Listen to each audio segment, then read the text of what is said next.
Ready to tackle that building project? Start right. Start here at H&L Rapid True Value for building supplies. The time by H&L Rapid True Value is Nationwide time, 5 o'clock.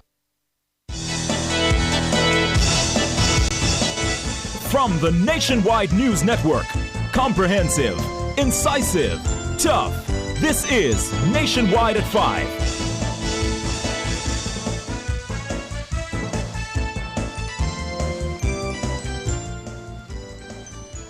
Good afternoon, I'm Ricardo Brooks. And I'm Roby Ann Williams. In Nationwide News at this hour.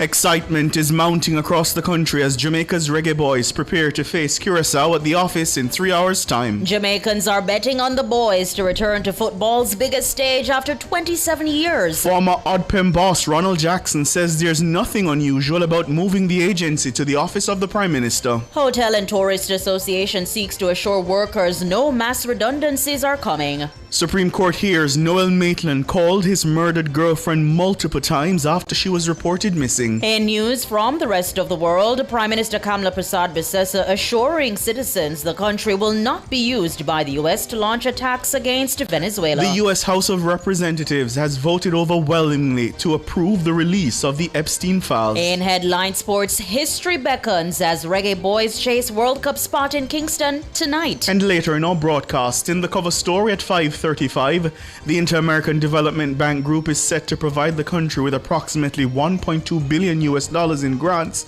for Hurricane Melissa recovery efforts.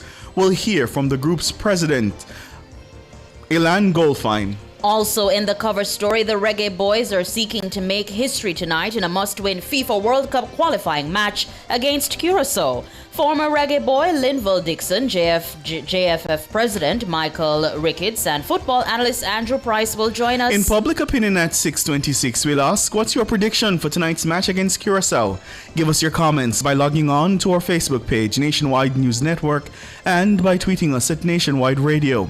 You can also message us on WhatsApp at 876-285-5693 or leave your comments on Instagram at Nationwide90FM. In the nation's business at 6:40, Climate Change Minister Matthew Samuda has called on developed countries to increase their contributions to the International Loss and Damage Fund for the benefit of small island developing states repeatedly affected by intense weather events. Call on the global community, especially major emitters, to honor their commitments. For Jamaica, this is survival. It's about our people and their right to a safe and prosperous future. Minister Samuda will join us. From 7 to 7:30, it's Nature's Remedies with Dr. Denise Daly, and tonight we'll be looking at periwinkle. At 8, it's Prescription for Life with Dr. Andre McDonald. All these and more as we take you home on air, on your mobile, Nationwide 90 FM, RevaNews.ai, and on the Reva News app. It's available on the Google Play and the App Store. This Tuesday afternoon, it's Tuesday, November 18, 2025.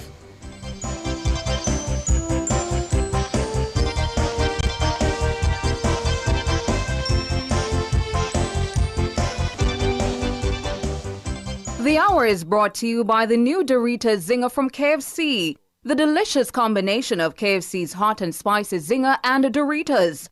Also available in Barbecue Zinger, limited time only. KFC Doritos Zinger, a crunch that's finger-licking good. If it's news, it's got to be Nationwide 90 FM.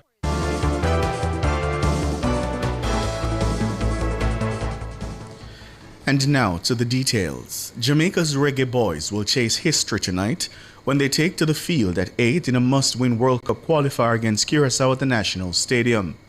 The match may prove to be one of the most crucial FIFA World Cup qualifiers in the nation's history. The Steve McLaren coached team are seeking to repeat a feat last achieved 28 years ago in 1997. They will play in front of what's expected to be a packed stadium with yellow the dominant color. Orain Buchanan tells us more.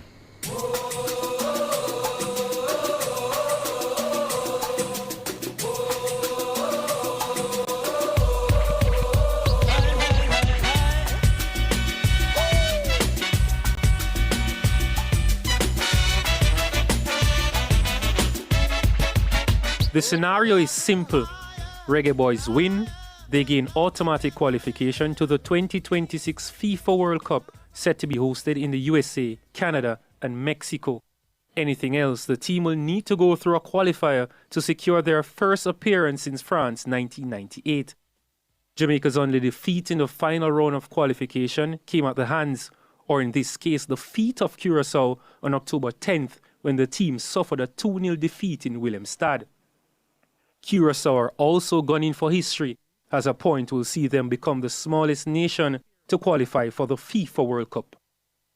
Heading into tonight's encounter, Steve McLaren, head coach of the national team, stated that collectively the group will need to put in a workmanlike performance. This game's over 95 minutes. Number one, we must start well, and number two, we must finish well. And that's the key to it. So what we learned from Curaçao was that they're a very good team.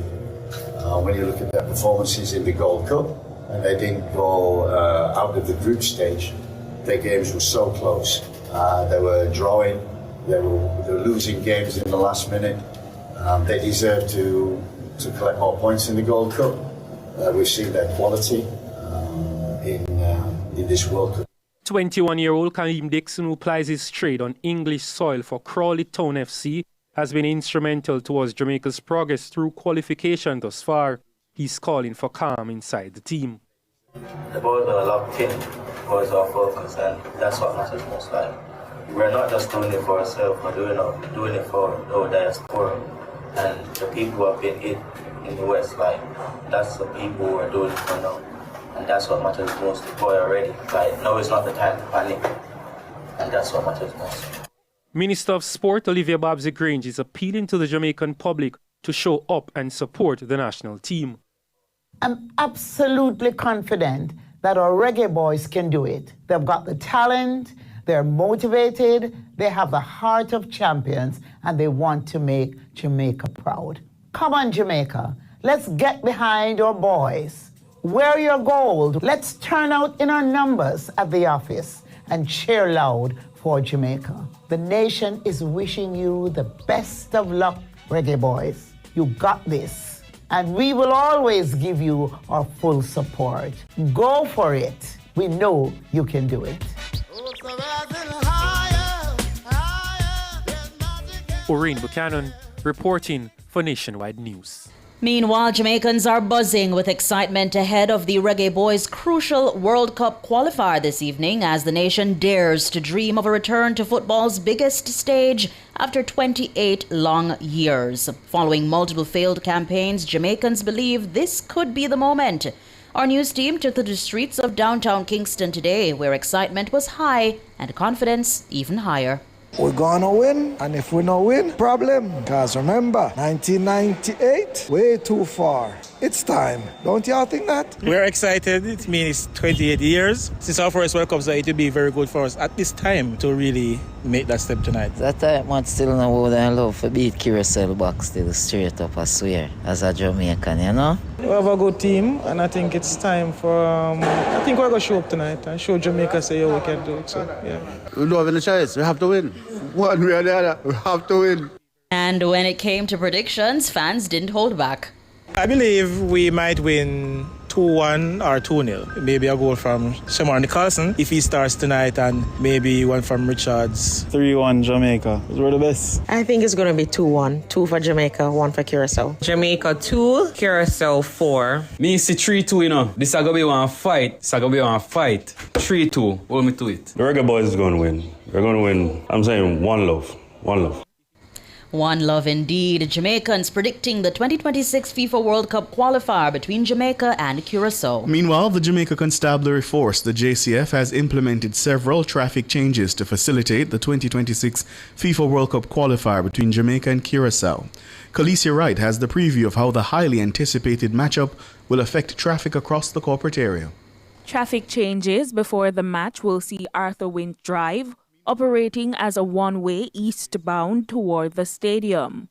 Patrons traveling this route will be directed left onto Roosevelt or Herb McKinley Drive, then to Stanton Terrace, Mountain View Avenue, and back onto Arthur Winch Drive to access the general parking area.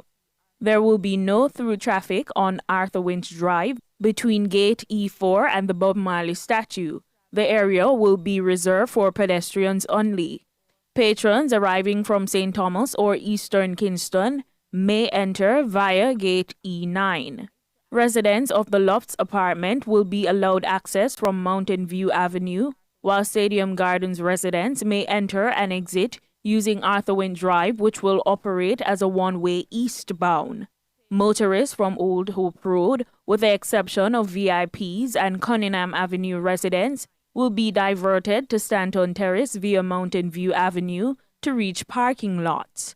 Meanwhile, no parking will be permitted on Arthur Wint Drive, Roosevelt Avenue, Stanton Terrace, Mountain View Avenue, and Latham Avenue. After the match, Arthur Wint Drive will switch to a one-way westbound from Gate E4 toward Tom Redcombe Avenue. From Gate E5, the roadway will be one-way eastbound toward Mountain View Avenue. Latham Avenue will operate one-way northwest toward Old Hope Road. Motorists traveling from North and Central Avenues will only be allowed to turn right onto Arthur Wint Drive.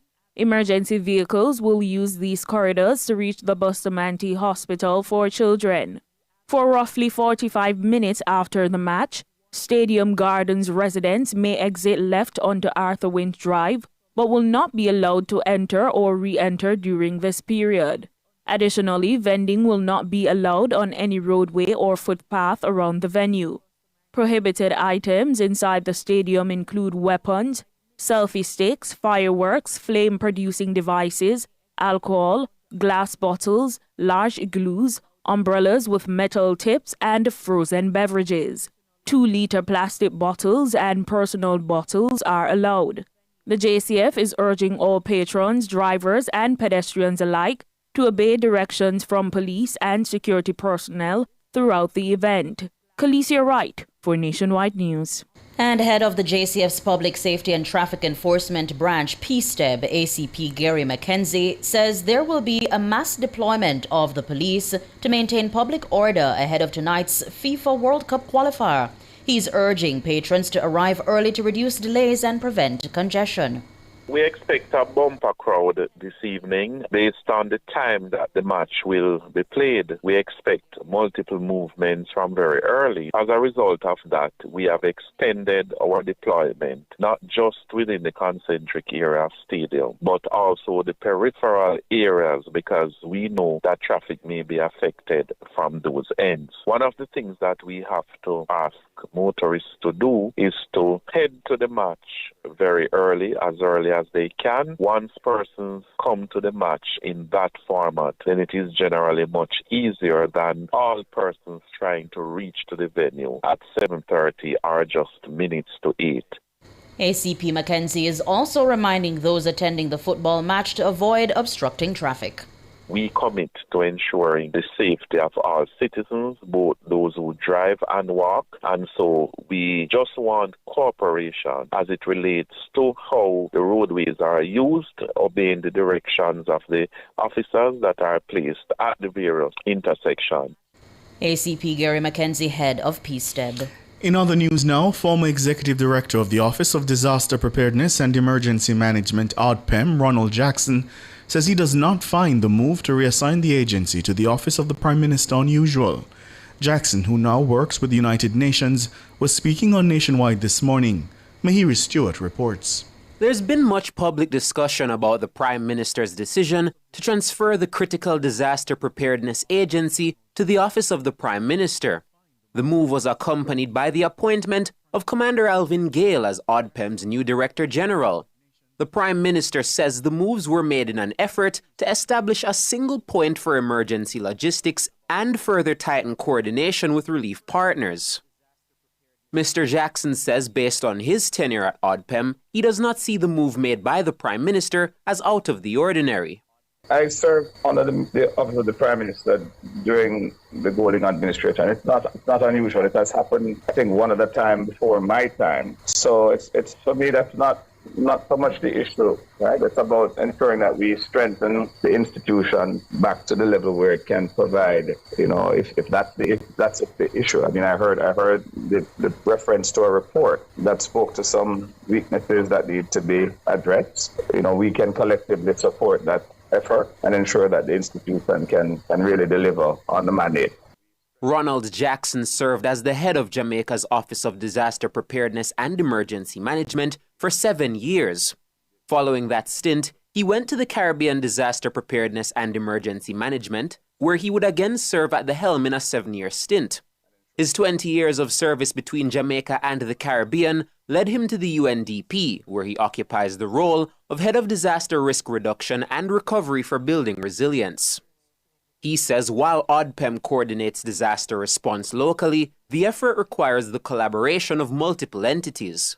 Well, I mean, it's a system, right? I mean, one institution can't do it. So it's really a systemic response that's required, and it's an all hands on deck approach with the ODPEM serving as the conductor of the officer, so to speak, right? The operation, command, and control for the nation's response. So I'm pretty certain that we have the ability to mount a systemic response. Mr. Jackson says the response for a disaster as catastrophic as Hurricane Melissa requires both internal and external support. We should not believe that it means that we can solve all the problems all at once. That is nigh impossible in even some of the best jurisdictions, right? It's really getting out and addressing, triaging and addressing the areas that have the greatest needs, and then building out and bringing in external assistance for these types of challenges. It's usually defined as a disaster for a reason. It means it overwhelms your capabilities to respond and requires external support. That's what a disaster means. So it's how you move through those gears. Mahiri Stewart for Nationwide News. You're listening to the news on Nationwide at 5. We'll have more after these.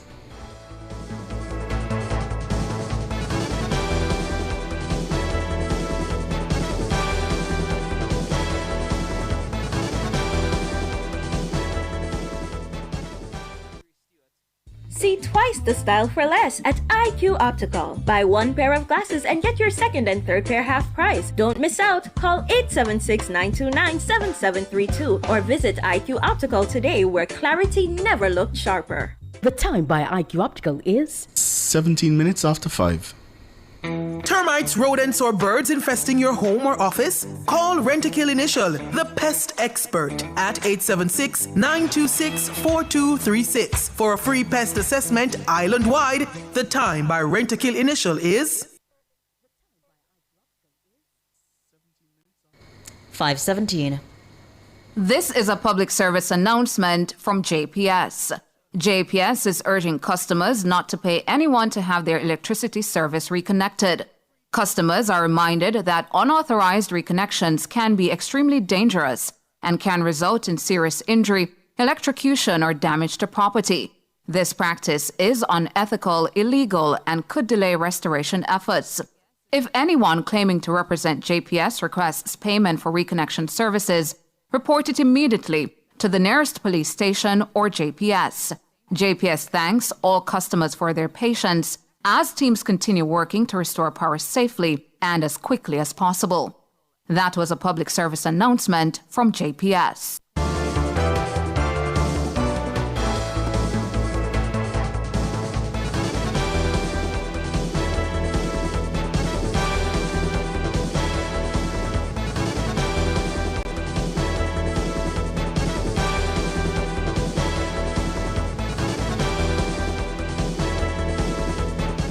Continuing the news, President of the Jamaica Hotel and Tourist Association, JHTA, Christopher Jarrett, is seeking to assure tourism workers that sector leaders are aiming to avoid mass redundancies in the aftermath of Hurricane Melissa.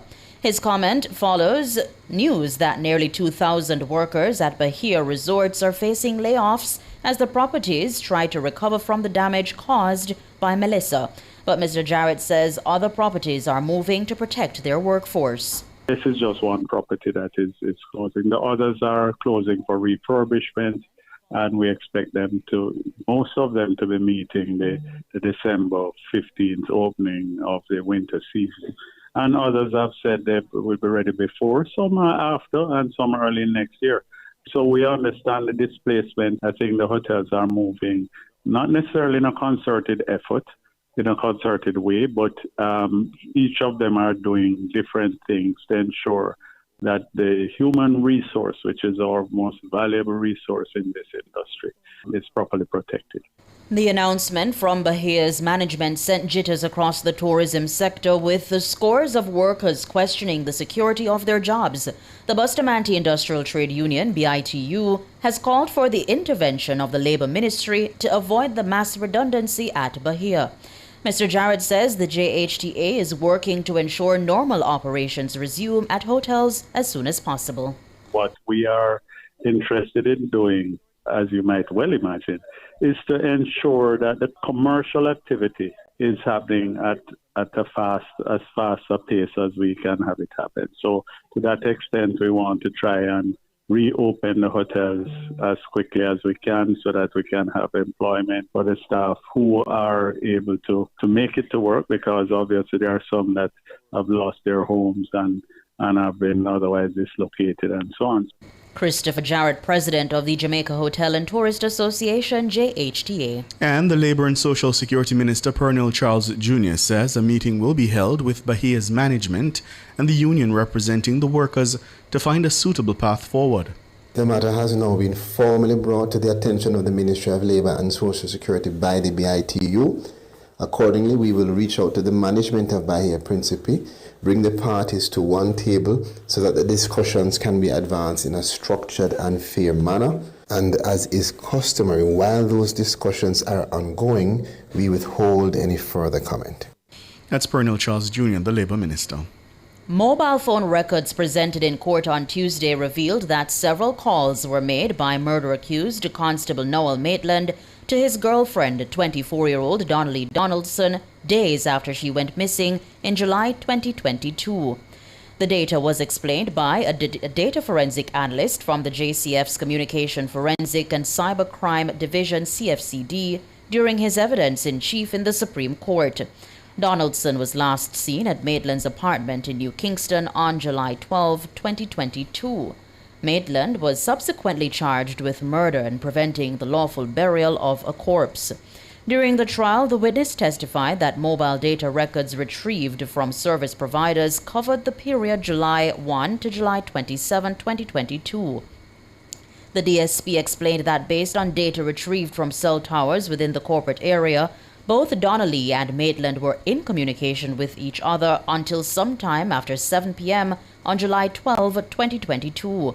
He testified that beginning July 13, 2022, several calls were placed by a mobile number attributed to Maitland to a mobile number attributed to Donnelly. According to the witness, further calls were made by Maitland's mobile number on July 17, 21, and 22 that year to the number attributed to Donnelly. The DSP noted that all calls recorded by the cell towers lasted no more than 8 seconds.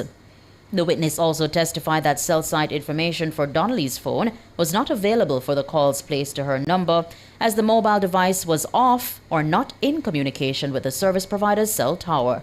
The trial will resume on Monday morning at 10. World in a Minute is brought to you by ABC Electrical Sales. We make things as easy as ABC. Hose assembly and supply, equipping Jamaica for success. And Charles O'Connor Consulting Network, COCN, driven by international accounting standards, modern technology, and integrity. The World in a Minute. Prime Minister of Trinidad, Kamla Persad-Bissessar, has given a firm assurance that her country will not be used by the United States to launch any attacks against the people of Venezuela. The Prime Minister responded to a stinging broadside from former Prime Minister Dr. Keith Rowley, who slammed her handling of the country's position in the United States and Venezuela tensions. During a news conference, Rowley raised concerns, criticisms, queries, and observations on the ongoing situation. Acting Foreign and CARICOM Affairs Minister Barry Padarath and Works and Infrastructure Minister Jarlene John also took a turn at Rowley. When asked for her reaction, Persad-Bissessar said Rowley's media briefing was nothing to be concerned about. She says as a private citizen, he had a democratic right to express his opinions. Given the arrival of the USS Gerald R. Ford in the Caribbean Sea and U.S. Marines arriving in the country for training exercises with the TNT Defense Force, the Prime Minister has sought to allay fears about any military action against Venezuela from TNT soil.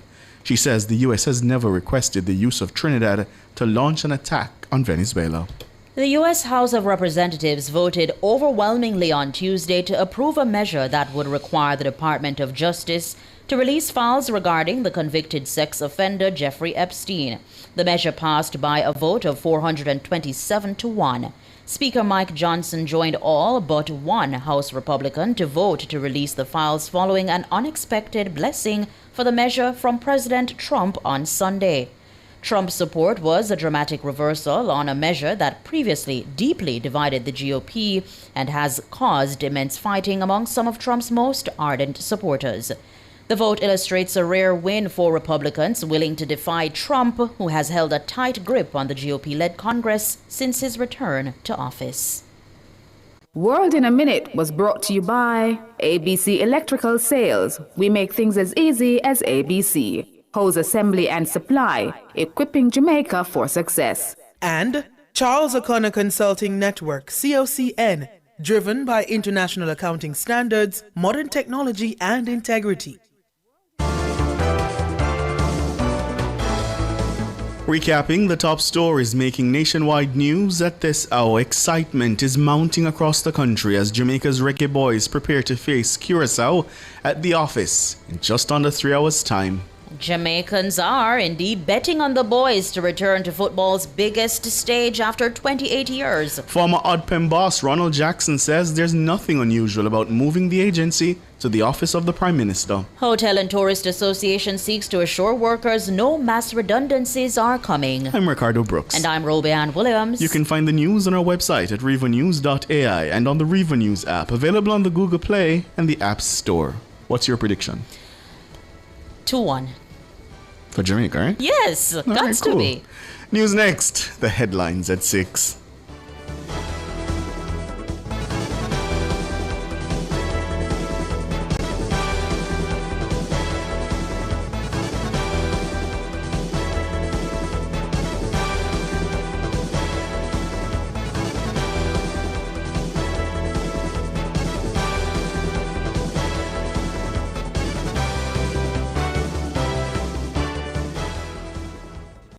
The hour was brought to you by the new Doritos Zinger from KFC. The delicious combination of KFC's hot and spicy Zinger and Doritos.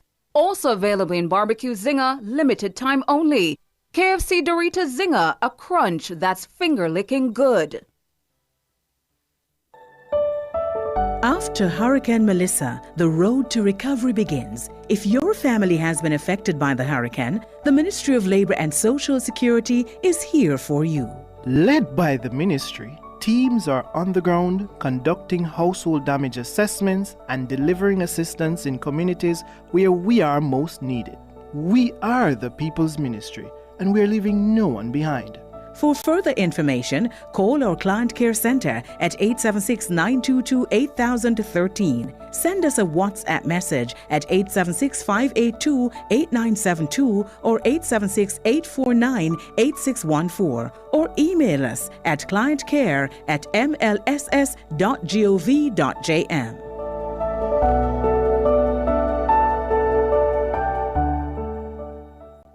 SCL Jamaica Limited is having a big blowout sale. Up to 70% off on Milwaukee tools. From power drills to saws, their top-notch Milwaukee tools will handle any project with ease. Hurry to SCL Jamaica Limited at Block L, Sagicor Industrial Center, 7 Norman Road, or call 876-938-1397 for more details. Sale runs November 10 to 28. Terms and conditions apply. Milwaukee, nothing but heavy duty. Sports at 5 is brought to you by Total Tools. Total Tools, every tool, every trade.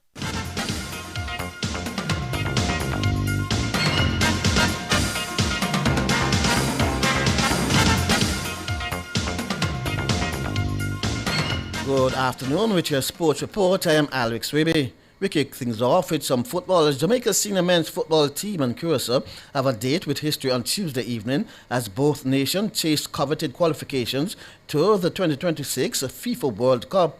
The decisive CONCACAF Group B clash is set for an 8 p.m. kickoff at National Stadium, where a win for the Reggae Boys would secure their first World Cup appearance since the unforgettable France 1998 campaign.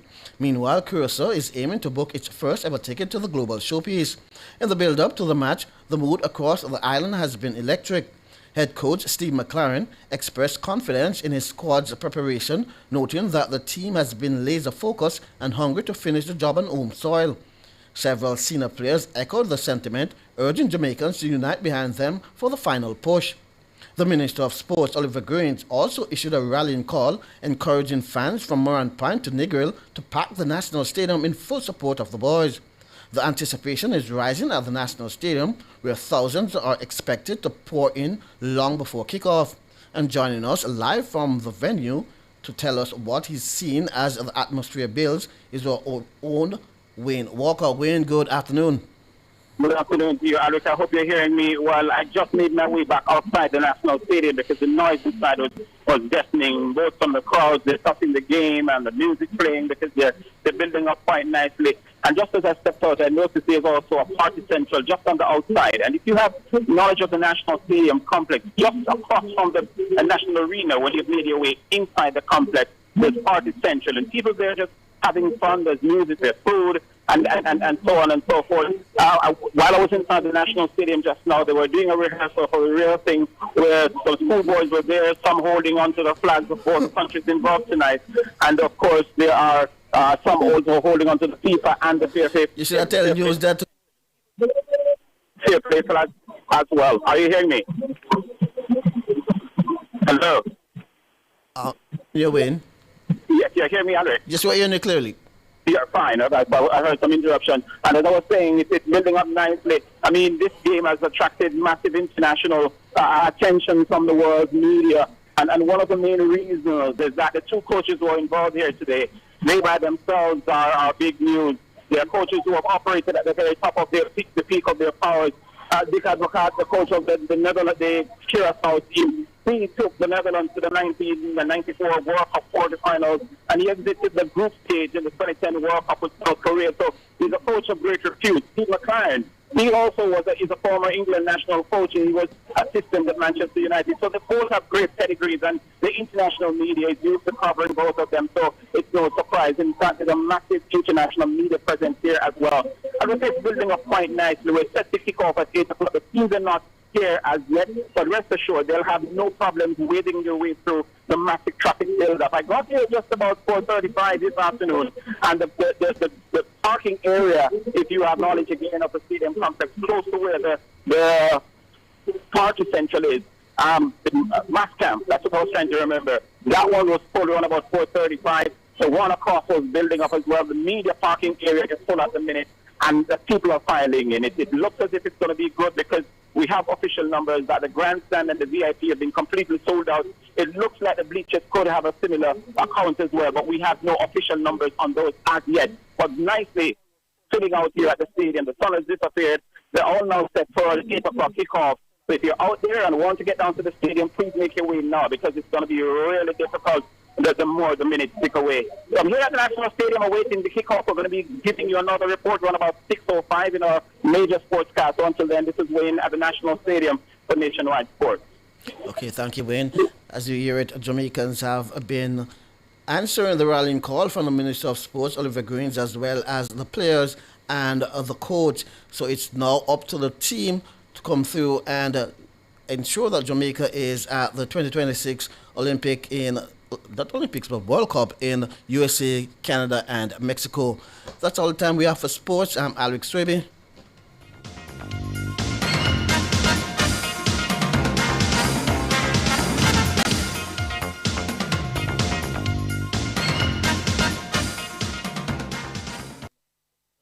Sports at 5 was brought to you by Total Tools. Total Tools, every tool, every trade.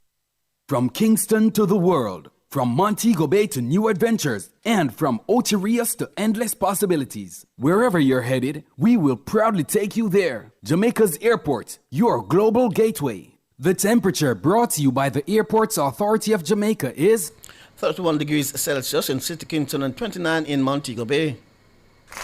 Doritos and KFC, cheesy, delicious, crunchy, new collaboration, run the country. Doritos Zinger, hot and spicy. Doritos nacho cheese chips, cheddar cheese sauce. We not leave it. KFC with the extra crunch. The new Doritos Zinger, I want for lunch. The new KFC Doritos Zinger, the delicious combination of KFC's hot and spicy zinger and the irresistible flavor of Doritos. Available for a limited time. KFC and Doritos, a crunch that's finger-licking good. Enough power tool, big to small. Jackama figure dig the wall. Upper Total Tools. Weed whacker figure trim the lawn. We have everything a job demand. Total Tools. We rent them, sell them and fix them. Also give Total Tools a call. When you say home improvement, landscape construction, or Total Tools are your option. Home improvement, landscape construction, Total Tools are your option. Total Tools, located at 102 Main Street, Ocherias, 34 Slipe Road, Kingston. And lot C6 Jacksaw, Sentence Bay. Call us today. Outperform, outlast. Hilti. With top performance. Hilti. Jackama. Reliable. Full stop, not comma. We have the expertise for drilling and demolition. We have the power tools for plumbers and electrician. Fancy select tools, 3 parts and 3 repairs. 3 parts, 3 repairs. With 2 to 3 years.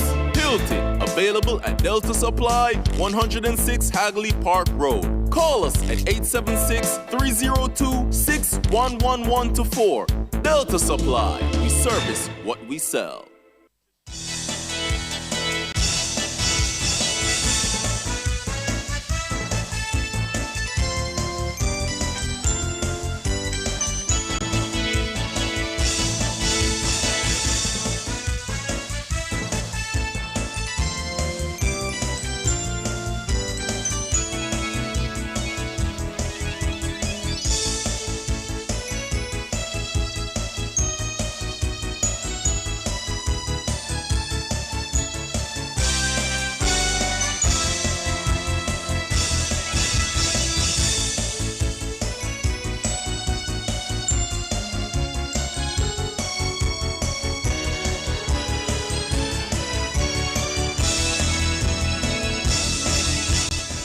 Good afternoon. Thank you so much for joining us here nationwide at 5.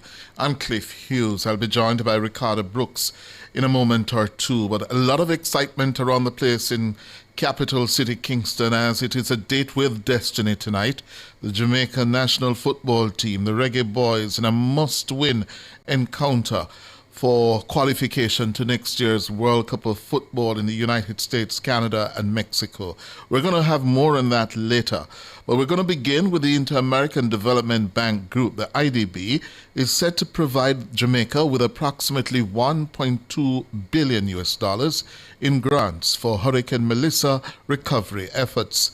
The total support package was disclosed by the IDB's President Elan Goldfine during a visit to the western end of Jamaica yesterday. The IDB says its help will be done in 2 phases: emergency and reconstruction. The phases include financing as well as technical expertise. It says for the emergency phase, the country's contingent credit facility, the CCF, was recently expanded with $300 million to help Jamaica mobilize emergency relief while protecting fiscal space. In addition, the IDB says it has made available $500,000 in emergency humanitarian support, along with $2.15 million in technical cooperation grants. For the recovery and reconstruction phase, the IDB Group says it's working with the government, the World Bank and other partners on priority areas where its technical experience and long-standing engagement can deliver sustained impact. That support package includes up to $960 million in sovereign financing and approximately $2 million in technical cooperation grants. We're now being joined by the IDB Group's President, Elan Goldfine. Good afternoon, Mr. Goldfine. Good afternoon. Good to have you. My co-host is Ricardo Brooks. Good afternoon. Good. Hi, Ricardo. Hello, how are you? Fine. I just came from Jamaica. I left Jamaica this morning, and I'm now back in Washington, D.C. Mm-hmm. Yeah. But it was a very important visit with the other heads of MDBs. And let me ask you, what was that experience like, visiting Ground Zero? I understand you were in St. James and in Westmoreland. What was that like? Well, it was deeply sobering, visiting areas that were mostly affected. I saw many trees cut down by the winds, fields that were brown from the dead plants, power lines on the ground, houses without roofs. But I also saw strength, resilience. I saw people fixing roofs. I saw people on the streets. I saw children dancing, people on the streets. This is the spirit that I make your country so special. So being there with the presidents of CARICOM was very important for us. Mm-hmm. And you use the word special. Well, why? How you arrive at that? Why is Jamaica so special? Because it's a country that has been very disciplined over the last several years. It's an example of being able to show fiscal strength, being able to show fiscal discipline, financial discipline, and now we are seeing the discipline and the resilience against a very severe natural disaster. Mm-hmm. And the support package, talk to me about how that's structured.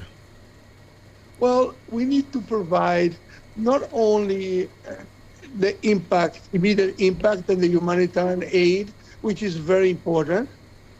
And we, as you mentioned at the beginning, we're talking about the CCF, which is a line that was prepared in advance for these cases, so you can draw it immediately. Also, there is $500,000 for humanitarian aid that could be spent as grants in whatever the country needs. For example, to put help to people that don't have food at the moment or they don't have roofs. But also very important, how we're going to make the recovery a sustainable recovery. Build things in a resilient way. Mm-hmm. So we are thinking about areas that we can help. Mm-hmm. Can we rebuild the hospitals in a very strong way? Can we rebuild the power grid in a way that will be sustained for long and be resilient to the next natural disaster? Mm-hmm. Can we look at housing and make the housing stronger for the future? Can we work with the water and sanitation so that people can have water and face no problem with drinking? Those are the expertise that a bank like us can provide. Mm-hmm. Mr. Goldfein, the help is needed certainly in the emergency phase like yesterday. Yes? Question, quite an impressive lineup of support here, financing support for Jamaica. But when will Jamaica actually get the funds in its bank account? So, for example, the immediate one, the one on the emergency, could be days. The CCF, which is the credit contingent, could be a week or two. That's already being requested by the government. I was with the minister, with the prime minister, and that has been requested. So this is going to be very, very fast. Mm-hmm. The recovery, the financing for the sectors, that will need us to work on a plan. So the resources that grants will provide plan, a program, a project, then it will take a little longer for the recovery. Mm-hmm. Mm-hmm. And you talked about sustainability, and beyond the immediate recovery, how does the IDB see itself supporting what's going to have to be climate resilient rebuilding in this country? So the way I think about it, and we deal with 26 countries in Latin America and the Caribbean. You know that last year we had 70 big disasters in the region. Maybe not as strong as your country has faced, but very strong. And we believe at this point that resilience is crucial. Crucial for development. There's no way that we can improve the living conditions if we don't prepare for the next natural disaster. And preparedness is essential. Yeah. And in terms of that preparation for the next natural disaster, Mr. Goldfein, is the message getting through, yes, in institutions such as the IDB and the other institutions like the World Bank, that listen, we have got to pivot in terms of the reimagining of small island developing states such as Jamaica, who are now living the new normal of superstorms? Definitely. I think the Caribbean countries are especially vulnerable to natural disasters. We cannot ignore that the natural disasters and the new situation, global situation, is affecting more some countries than others. Mm-hmm. If you are an island, a country island in the Caribbean, you are more vulnerable to that. And therefore, banks like us, development banks, should have a special treatment in these cases. We have arranged a program called One Caribbean. And when we were with the president's yesterday on the ground zero, looking at the devastation, we talk about being one Caribbean. So we have worked with all the presidents there, the prime ministers there, the leaders, to be together. So when I heard that they were going to the visit, to the tour, to offer solidarity, a bank like us has to be part of it. Yes, yes. And Mr. Goldfein, this is not something you'd put in a report, but if there was one single moment on that tour yesterday of St. James and Westmoreland, what is that single moment that you will forever take away with in terms of your heart and what you saw? When I was in the middle of the devastation, in that road that was patchy road, and I look at the left and everything was devastated, not all the trees down, all the power lines down, and I saw two people fixing the roof. That is impressive, because at the same time you saw the devastation, and you saw people trying to immediately rebuild because they were worried about the next rain, and they had to continue living, continue their lives. And I think that means that we will see a stronger Jamaica in the future. Elan Goldfein, IDB Group President, thank you so much for sharing with us, sir. We appreciate it. Yes, thank you. And I want to say a final word. Go Reggae Boys, because I do like soccer. I'm from Brazil, Yes. so I'm with you. Ah, good, good. Okay, Mr. Goldfein. Thank you. And he gave us a perfect segue when we come back. We're going to go to the office, the National Stadium, where it's a must-win for the Reggae Boys against the men from Curaçao. We'll join our team there and look at what's in store for us beginning at 8 this evening.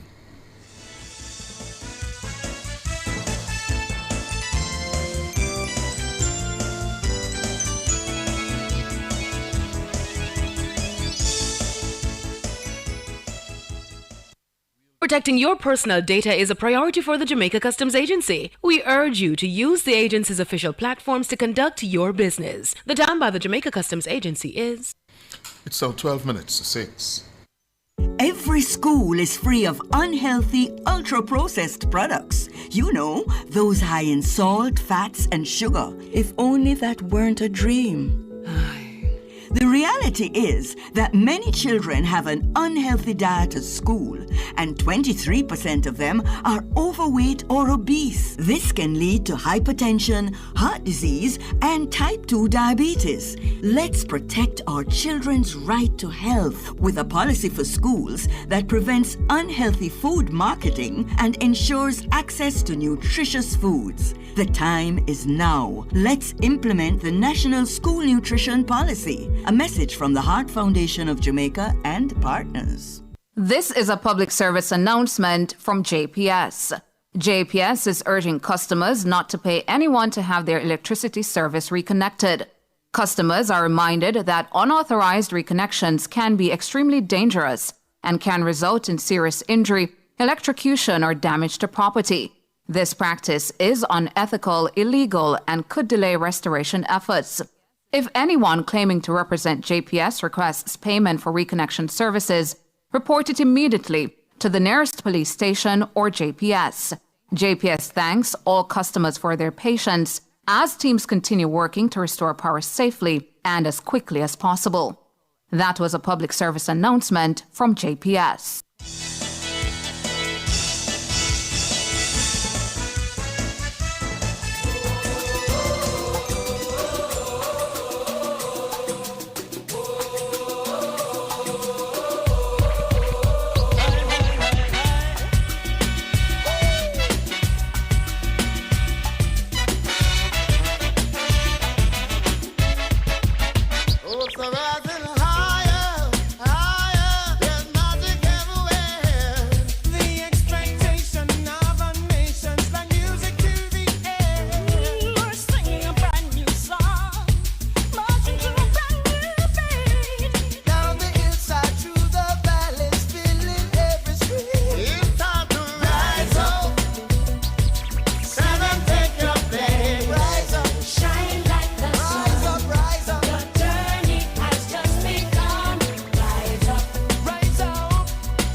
It's 9 minutes going up to 6 o'clock. Just about 2 hours and 9 minutes to go before kickoff time.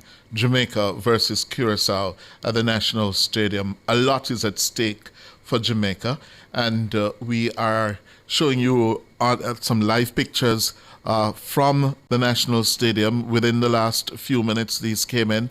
Jamaicans streaming into the office to support the Reggae Boys. There you see some Jamaicans clad in the dominant color for the evening, yellow. The gold, yellow or gold, those are the dominant colors for this evening as we go out in support of the Reggae Boys. We're going to preview the match now with the president of the Jamaica Football Federation, Michael Ricketts, and coach and football analyst, Andrew Price. Good afternoon, gentlemen. Good afternoon, good evening, sir. Good afternoon. Good. Let me begin, Mr. President, with the coach and football analyst, Andrew Price. Andrew, what must the Reggae Boys do differently in the next 2 hours, 3.5 hours to ensure that they book their ticket to World Cup 2026? They need to concentrate for 90 minutes and play a complete game, both defensively and offensively. And once they do that, we will go to our second World Cup. And you say play defensively or a mix of defense and attack to get the goals? It must be a balance. It must be a mix of attack and defense. We have to be organized defensively, in which we keep our shape and don't allow the Curaçao team to get any opportunities at goal. And when we are in possession, we must transition into attack and score some goals. And I believe that we have the competent enough people to go there and do it today. And I'm confident that we will be successful. Well, Coach McLaren has been criticized for some of the selection choices he has made so far during the season, the campaign. What do you say to that? Go ahead. What I would say at this point, look, all of that is in the past. We are talking about a must-win game.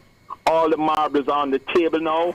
He must select the players who give him the best chemistry. He must select the best players that can go there and get the job done. And everybody is available and rearing and willing to go.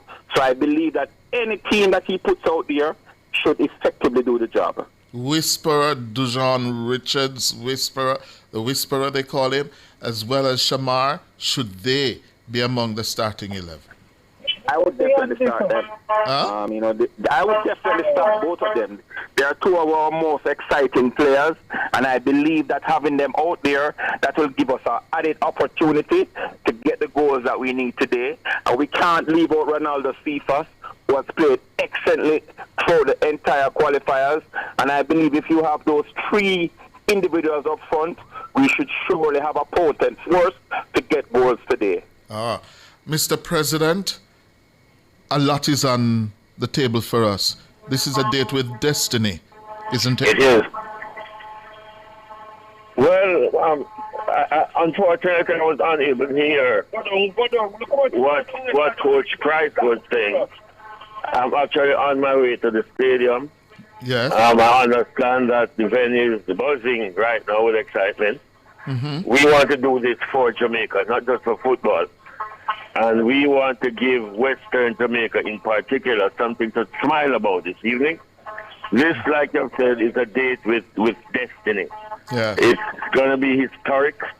I do believe that we have the strength and the firepower to do well, to win the game, and to make Jamaica proud.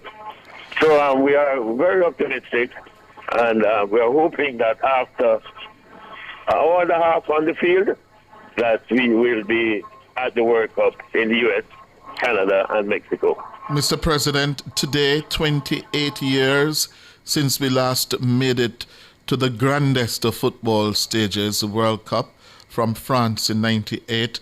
Just saw on the international news, Scotland is returning to the World Cup for the first time since 1998. Austria returning to the World Cup for the first time since 1998. Can Jamaica do it? Or will the Curaçaoans really defy us? Because they have been in excellent form, especially goal-scoring form. We have not been, Mr. President. I tell you, if we look at the stats from that last Curaçao game, we had 58% of the ball possession. We had 17 shots on goal. We had 4 corners. They, of course, had 42%. 7 shots on goal. No corners. But the important thing is that they scored 2 goals. We didn't score any. Yes. We are hoping that we will turn that form around this evening, create chances, and score goals. Mm-hmm. So, like I said, I mean, we are, and the players, having had some discussions with the players, they too are very, very aware of the position that we are in right now. So we are hopeful, we're optimistic. I honestly think that we will win. And, of course, make Jamaica very proud. And like I've said, it's not just about football. It's impacting the social well-being of every single Jamaican. Mm-hmm. We want to do this for Jamaica and for displaced colleagues in Western Jamaica. When did you meet with the boys, Mr. President? Yesterday. We've been having exchanges. Mm-hmm. I spoke with Willard Speed, who is the advisor to the coach, and he would have expressed a level of comfort and confidence leading up to this game tonight. And tell me, what was the mood like among them? What was the vibes like? Very good, very good. Everybody was excited. Everybody was looking forward. Everybody was ready to give up their best. And that is so very important. And again, the support that we are getting from Jamaica will certainly influence these players. Yes. Coach Price, Andrew Price, at a moment like this, put on your coach's hat. Yes? What will be uppermost in Stephen McLaren's thoughts and actions that he's taking now in the last 2 hours before kickoff time? He has got to get the players motivated and ready to go. He has to let them understand that this is a once-in-a-lifetime achievement and they are on the cusp of greatness and they just need to go out there and execute. They have practiced well and they have practiced hard and all they have to do is to go out there and execute. Once they play the way they're capable of playing, I am certain that they'll be able to get the desired result. And as his man management skills are concerned, does he know enough of these boys, these men, know them individually, to know which buttons to press, which ones, to give a kick in you-know-what? Yeah, does he know them well enough? Yes, he knows them well enough. He has been there for 18 months. He must know the players. He must know the nuances. He must know what to rile them up, what to say, what to get them motivated. He must know. And I am sure that he's going to put a team out there that is going to be very competitive. And also, he has the luxury of having excellent players on the bench who can come on and finish the relay that has already been started. What Jamaica has to do is to ensure for the first 15 minutes they don't allow Curacao to get into the game, get an early goal, and allow the 12th man, which will be the 35,000 people in the National Stadium, to support them and rally behind them so that we can go to the World Cup. Norway hasn't been to the World Cup in 28 years. You left out that one. Yes, they made it today. Another team. Yeah. Yes, there are another team who have. Jamaica must follow suit and do the same. Okay. So finally, before we go, Coach Price, on the record, Coach Price, the scoreline at the end of the 90 minutes. Jamaica 2, Curacao 0. Mr. President, Michael Ricketts, on the record. Yes, sir. What's the scoreline? I'm predicting 3-0. What? Say that again? I'm predicting 3-0. 3-0 for? Well, of course, has to be for myself. Oh, okay. Jamaica 3, Curacao 0. That's the prediction of the JFF president. And for the coach and football analyst, Andrew Price, it will be Jamaica 2, Curacao 0. Thank you very much, gentlemen. And we're going to be carrying you periodic reports of the match at the National Stadium. The excitement building right across the country, right across the corporate area. Difficult moment for Jamaicans. We want something to cheer us up after the impact of Hurricane Melissa. Stay with us. This is Nationwide at 5.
The time brought to you by Guardian Life. Live secure, live easy is 3 minutes after 6.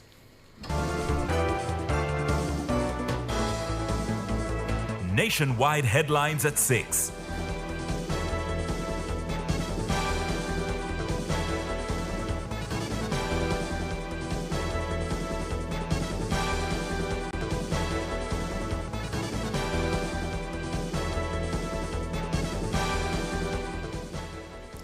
Good evening. With the headlines at 6, I'm Norige Banton. Jamaica's Reggae Boys will chase history tonight when they take to the field at 8 in a must-win World Cup qualifier against Curacao at the National Stadium. The match may prove to be one of the most crucial FIFA World Cup qualifiers in the nation's history. The Steve McLaren coached team are seeking to repeat a feat last achieved 28 years ago in 1997. They will play in front of what's expected to be a packed stadium with yellow the dominant color. The Reggae Boys must win to gain automatic qualification to the 2026 FIFA World Cup set to be hosted in the USA, Canada and Mexico. Anything else, the team will need to go through a qualifier to secure their first appearance since France 1998.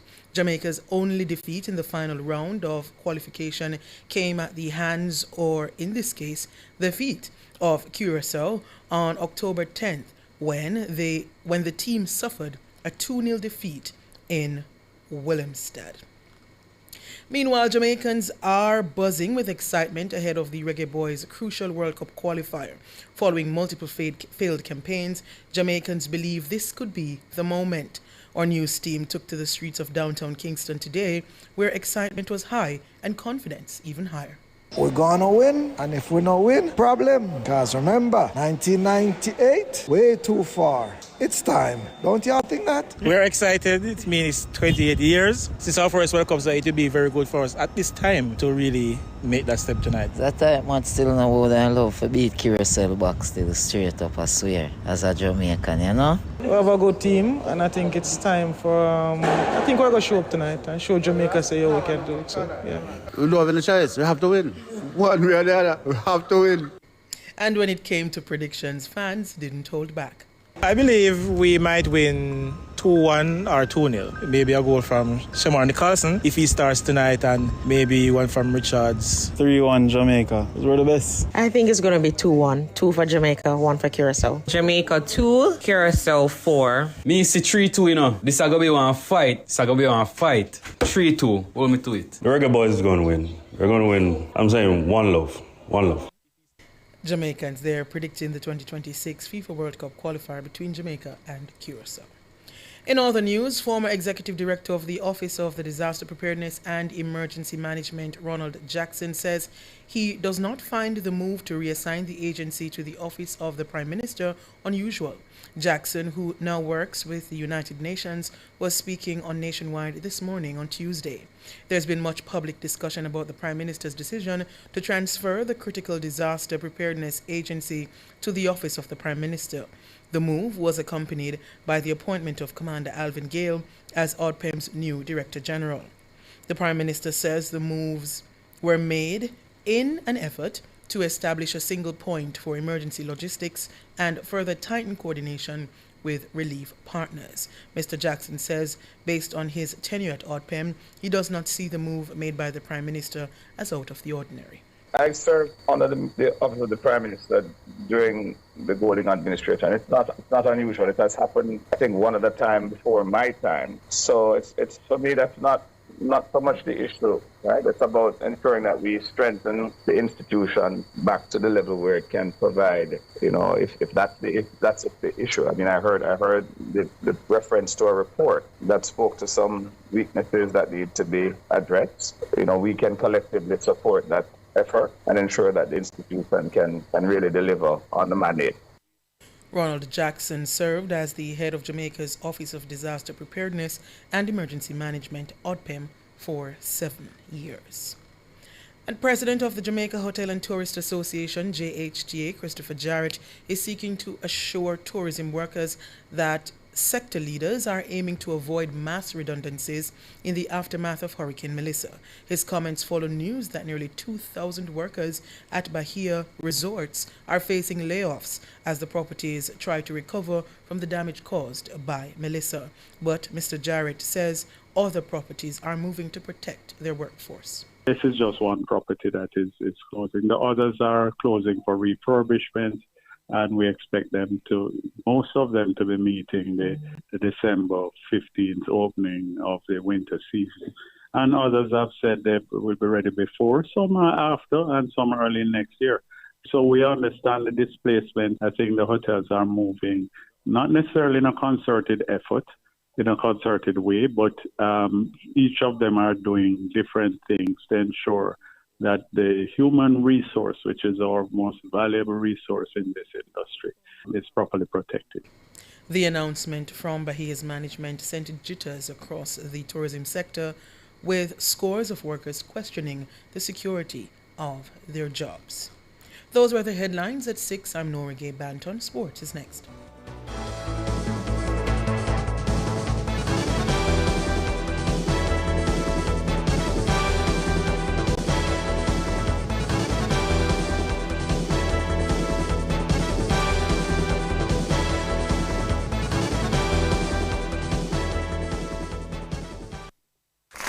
Doritos and KFC, cheesy, delicious, crunchy, new collaboration run the country. Doritos Zinger, hot and spicy. Doritos nacho cheese chips, cheddar cheese sauce. We not leave it. KFC with the extra crunch. The new Doritos Zinger, I want for lunch. The new KFC Doritos Zinger, the delicious combination of KFC's hot and spicy zinger and the irresistible flavor of Doritos. Available for a limited time. KFC and Doritos, a crunch that's finger-licking good.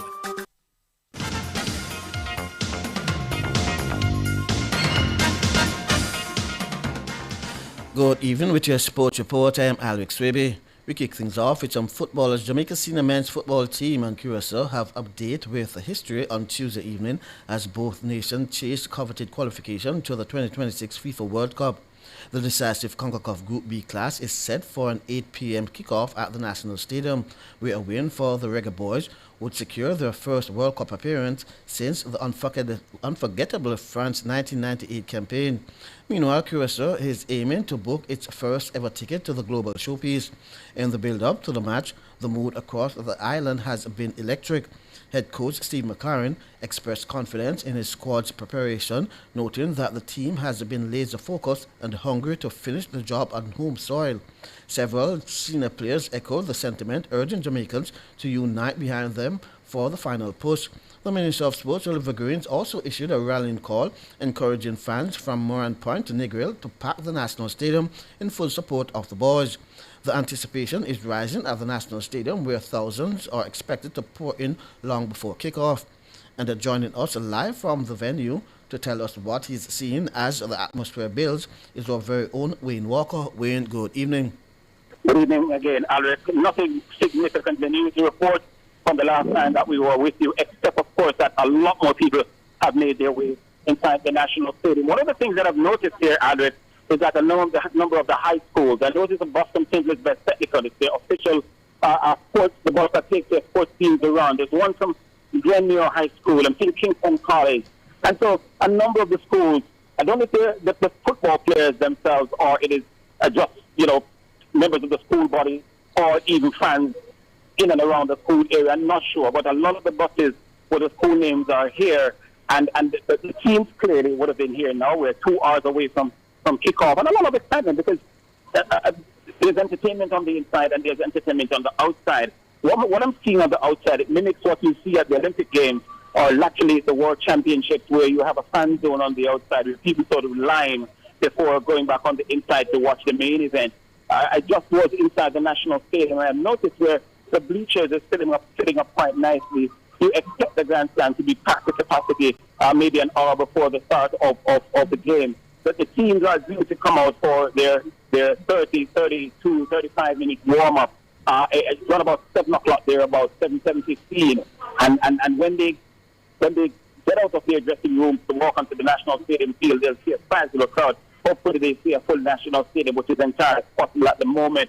But as I said, there are lots of booths outside. There are a lot of corporate companies. They're putting on their wares on display. There are some brilliant lighting systems just up to the top of where the statues of the likes of Merlin and the Safa and the Spain are.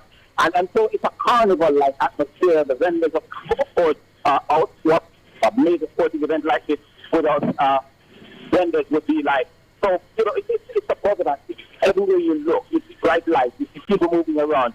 They're here 2 hours before, mainly because they don't want to be caught in the rush to get into the National Stadium. And one of the things that we've noticed in recent time, it's a modern phenomenon, especially here in Jamaica, because we're now employing the electronic ticket system, it causes a backlog at the point of entry.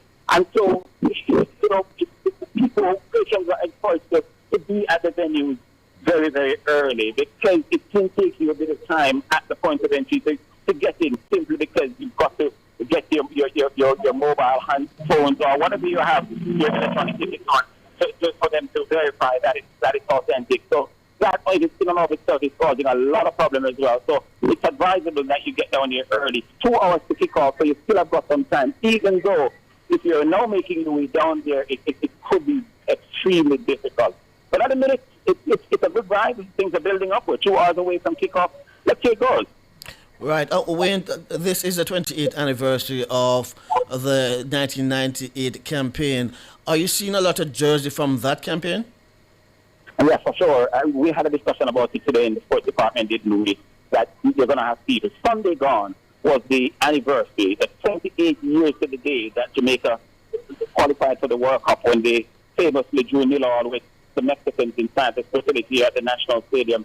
And a lot of those jerseys with on the left side of it, you see France with the colors of the France national flag, the red, blue, and white. And you have Lancero, you have people with the copper jerseys. You're seeing them, people are sort of rolling back the years and hoping that what they saw, those who were here 28 years ago, will have a repeat of that tonight. In fact, just as I say that, there's a gentleman coming here. Let me see if I could grab a hold of him. And yes, he's right here. Before you move, I have to say something to you. How are you doing? I'm live on radio. You know, my presenter at my office was just asking me about seeing people with the France 98 jersey. And just as I was describing it to you, you passed me by. Let me have a quick chat with you. What is your name? Devon Ennis. Devon Ennis. Where are you from, Dennis? Well, I'm a Centre boy, but I've been in Kingston for the last 40 years. Well, 40 to 40 years. Take 28 out of that, because it's 28 years ago that Jamaica qualified for the World Cup. I was here. I attended every single game. And I think the second to last game, I had to drop my fence with my ticket in my pocket, because what they offered to them as a wagonist, they took over the stadium, and it was closed. And I decided, for the love of it, I would not miss any of those matches. I listened to Margahan, man, actually pulled me over. And in my military training, it was difficult to climbing, still in the fence. Feeling a bit embarrassed when I slid down on the flagpole, I showed the people around. It's not that I'm cheating the system. We're going to fully see them. I've attended every match, and here I am with my ticket in hand and not being able to come in.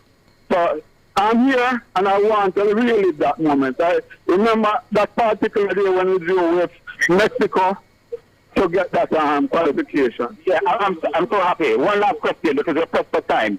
Can you remember where you bought the shirt and how much you paid for it?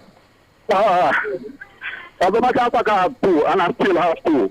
But then it would be a couple of $100 maybe. I don't think it was even $1,000. Why did you preserve it? Did you believe you were going to see this day again? Yeah, well, for one, I know the boys, they were moving from strength to strength. And as a matter of fact, I'm a bit surprised that we have not returned to the World Cup. It is taking us some 28 years. But this year, I said I have to come. Make noise for the boys. Then it's only for your sake. I hope they qualify tonight so you can relive that moment. Thank you. Take care. Thanks a lot. Alex, there you go. Well, I'm sure Dennis will bring them some luck. Just as you and I were talking, the guy was just passing by me. So I had to grab a hold of him. And not only that, he doesn't only have the shirt on, he has a cap on, and he has a big flag with him. He's going into the stadium, sweating, and he says he's from St. Elizabeth. If we had more time, I would really like to ask him a bit about how he was coming from St. Elizabeth to this game, because those kind of supporters with the kind of passion that he has displayed, they come from everywhere in the country to be here. But as I say, it's building up, Alex. It's really, really a nice setting here. Okay, Wayne, thanks much. We catch you later. Wayne Walker there at the National Stadium for the World Cup qualifier between Jamaica and Curacao. Continuing with football, as President of the Jamaica Olympic Association, Christopher Samuda, has issued a stern reminder to the national senior men's football team that only a victory will be acceptable when they face Curacao in their decisive CONCACAF World Cup qualifying encounter at the National Stadium. With the Reggae Boys sitting second in Group B on 10 points, Tuesday's fixture is a must-win affair. A victory would secure Jamaica's automatic qualification to the 2026 FIFA World Cup, co-hosted by the United States, Mexico and Canada. Anything less, and the Reggae Boys will have to seek qualification through a playoff. Samuda says the National Stadium must become a fortress. He says the players know what is at stake and the nation stands behind them. 1998. History is with us today. There can be no room for errors of judgment, tactics, and emotions. We are looking for feeders. We are looking for assists. We are looking for screamers and goals. Our boys must bring home the bacon, and I'm confident.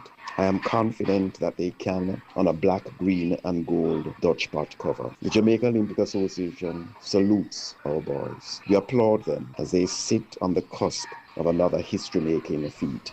Christopher Samuda. Now to cricket, as New Zealand has suffered a massive injury blow as they head into the second one-day international against the West Indies in the pier this evening Jamaica time starting at 8. Daryl Mitchell, who slammed an impressive 119 in the first game, has been ruled out for the remainder of the series, having picked up a groin strain during the match-winning century in Christchurch. He did not travel with the rest of the Kiwi side, instead remaining in Christchurch to undergo a scan, which confirmed a minor left groin tear. He is expected to need 2 weeks of rehabilitation, but should be in contention for the first test, also at Hagley Oval, starting on December 2. The Kiwis are taking a 1-0 lead into the game after winning by 7 runs in Christchurch and can secure the series ahead of the final game on the weekend. West Indies fast bowler Jayden Seales says the formula for scoring the series is straightforward: execute the basics better and adapt quickly to conditions. The Trinidadian pacer says the team is focused on clarity rather than complication. As I said, assess fast and formulate plans while out there on the field, because we obviously have our own plans going into the game for different batsmen and different bowlers, but on the day once the pitch is looking a different way or the outfield is big on one side or a strong wind factor like the last match, we have to formulate plans to get them to play to where we want them to and try and restrict them for as less runs as possible. Jayden Seales. Now to athletics, as 6 nominees have been announced for the Member Federations Award ahead of the World Athletics Award 2025. The Member Federation Award recognizes a member federation that has distinguished itself in its accomplishments throughout the year and, as a result, positively contributed to the growth and profile of the sport. The shortlisted federations were nominated by each of the 6 area associations. Owen Buchanan tells us more. The winner, as decided by the World Athletics Executive Board, will be announced on World Athletics platform on November 28th. As part of the World Athletics Awards 2025. The 6 nominees are Botswana, China, Ecuador, New Zealand, Spain, and the United States. At the World Athletics Championships Tokyo 25, Botswana's athletes delivered historic performances that elevated the country's profile on the global stage. Colin Kebinat-Shipi became the world 400-meter champion and helped his nation to gold in the 4x400 meters. This collective triumph reflected on the success of Botswana's long-term investment in talent development and high-performance programs. The Chinese Athletics Association demonstrated progress across 5 key areas in 2025: institutional innovation, event enhancement, youth development, gender equality, and commercial collaboration. This involved hosting several high-level World Athletics events, including the World Athletics Indoor Championships, the World Athletics Relays, and the Continental Tour Gold event in Beijing, as well as kids' athletics initiatives. Ecuador's achievements in 2025 were guided by its strategic plan with a key objective of increasing participation. This includes kids' athletics, restructuring the educational and certification system for judges and coaches, and continuing the Kasky Kids project to support young athletes from vulnerable backgrounds. The country won 2 historic medals at the World Athletics Championships Tokyo 25, women's javelin gold and women's 35 kilometers race walk bronze. It has been a landmark year for Athletics New Zealand, marked by achievements in high performance, community development, officiating, and governance. The Federation strengthened its commitment to athletes' pathways, safe sport, and inclusivity while celebrating historic international success. At the World Athletics Championships Tokyo 25, Georgie Beamish won 3,000 meters steeplechase gold, Hamish Kerr won high jump gold, and Maddie Vecchi claimed shot put bronze. Spain delivered strong results in 2025, including a record medal haul at the European Under-20 Championships in Tampere and a competitive presence at the World Athletics Championships Tokyo 25. The country hosted the European Team Championships First Division in Madrid, while it expanded youth and community athletics initiatives across regions. The United States topped the medal table at the World Athletics Championships Tokyo 25, and while strong results were anticipated, what stood out was the team's readiness and ability to meet the significant heightened level of global competition. Safeguarding continued to be a major priority, while significant resources were dedicated to the ongoing education and professional development of coaches and technical officials. Oreen Buchanan reporting for Nationwide Sports. Thank you, Oreen. I'm Alric Swiby, and that's your sports.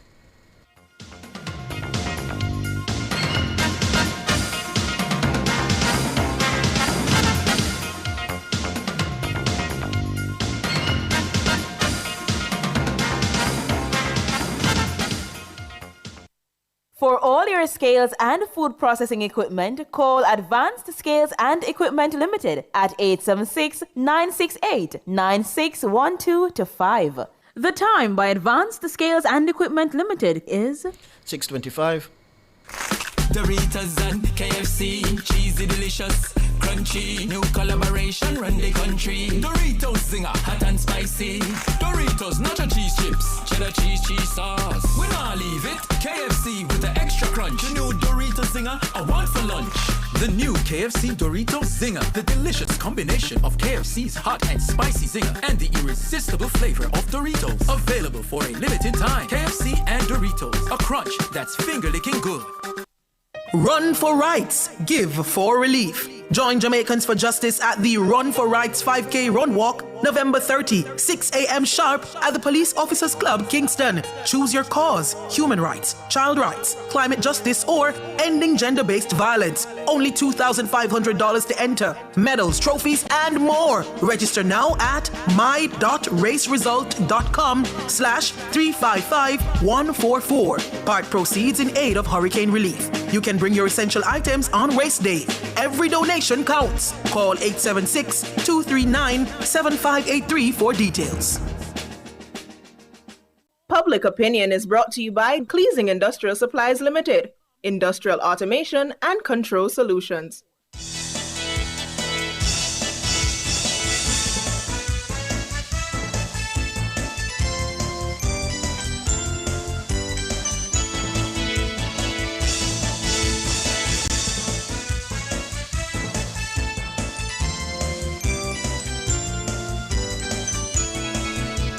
Good evening, and welcome to Public Opinion. I'm Roby Ann Williams. A special one to our friends on our YouTube platform. Thank you so much for tuning in. We invite you to weigh in live in the comment section on today's Public Opinion. And I'm sure many of you would want to comment on this here Public Opinion, because guess what? Jamaica's Reggae Boys will chase history tonight. Yes, man, when they take to the field at 8. in a must-win World Cup qualifier against Curacao at the National Stadium. If you don't have your ticket yet, I don't know, maybe it's too late, I don't know. The match may prove to be one of the most crucial FIFA World Cup qualifiers in our history. The Steve McLaren coached team. They are seeking to repeat a feat last achieved 28 years ago in 1997. Yeah. Jamaicans, we are buzzing with excitement. And when it came to predictions, we didn't hold back. I believe we might win 2-1 or 2-0. Maybe a goal from Shamar Nicholson if he starts tonight, and maybe one from Richards. 3-1 Jamaica. We're the best. I think it's going to be 2-1. 2 for Jamaica, 1 for Curacao. Jamaica 2, Curacao 4. Me see 3-2, you know. This is going to be one fight. 3-2. Hold me to it. The Reggae Boys is going to win. They're going to win. I'm saying one love.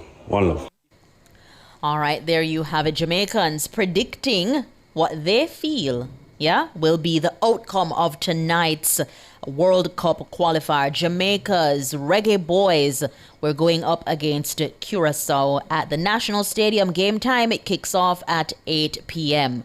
So like I say, if you don't have your tickets already, I don't know, maybe it's too late, maybe it's too late. So in public opinion this evening, we're asking you, members of the public, we're asking, what's your prediction for tonight's match against Curacao? So if you know, or if you feel like you know, yeah, feel free to drop those comments in our YouTube chat, in the section of our YouTube chat. Let's go. On Facebook, let me see, Philip Jackson starts us off. He's saying predictions don't mean it will go as you predicted. Rightfully so. But one thing I do know is hard work often pays off. It's the exhibition of those skills from those boots with determination and consistency that must be put to those balls, and they will end up where you intend for them to go. In the goal. Yeah? In the goal.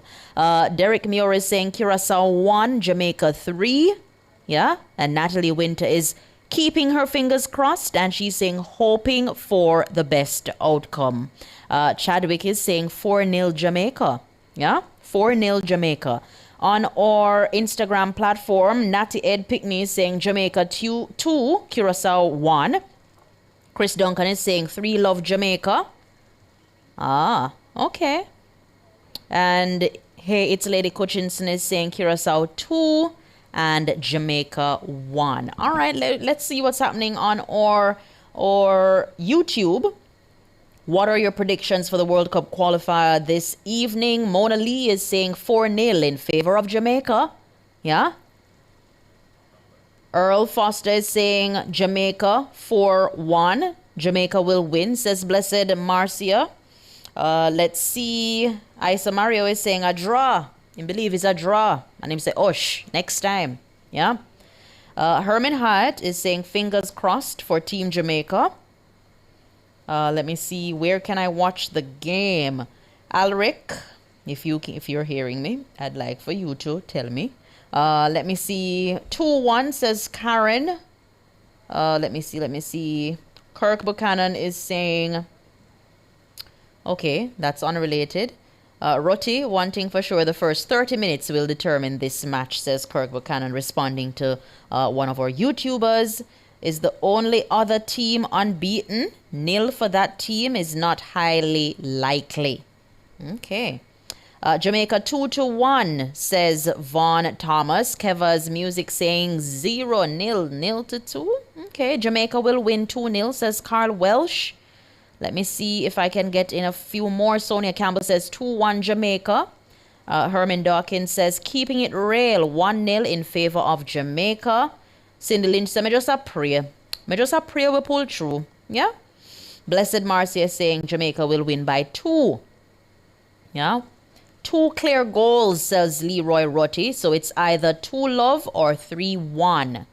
Carl Welsh believe it's a sure win for Jamaica. Like it would be very, very amazing for us to pull through. Honestly, it will be very, very amazing for us to pull through. Gertrude, yeah, big ticket. Me no ticket, you know. No ticket, none at all. Carlin is saying, let me see, that's responding to somebody else. Strong Link is saying Reggae Boys were chasing history in Trinidad and history run we left them.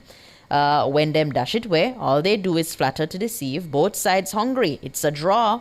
And he's saying next time. All right, okay.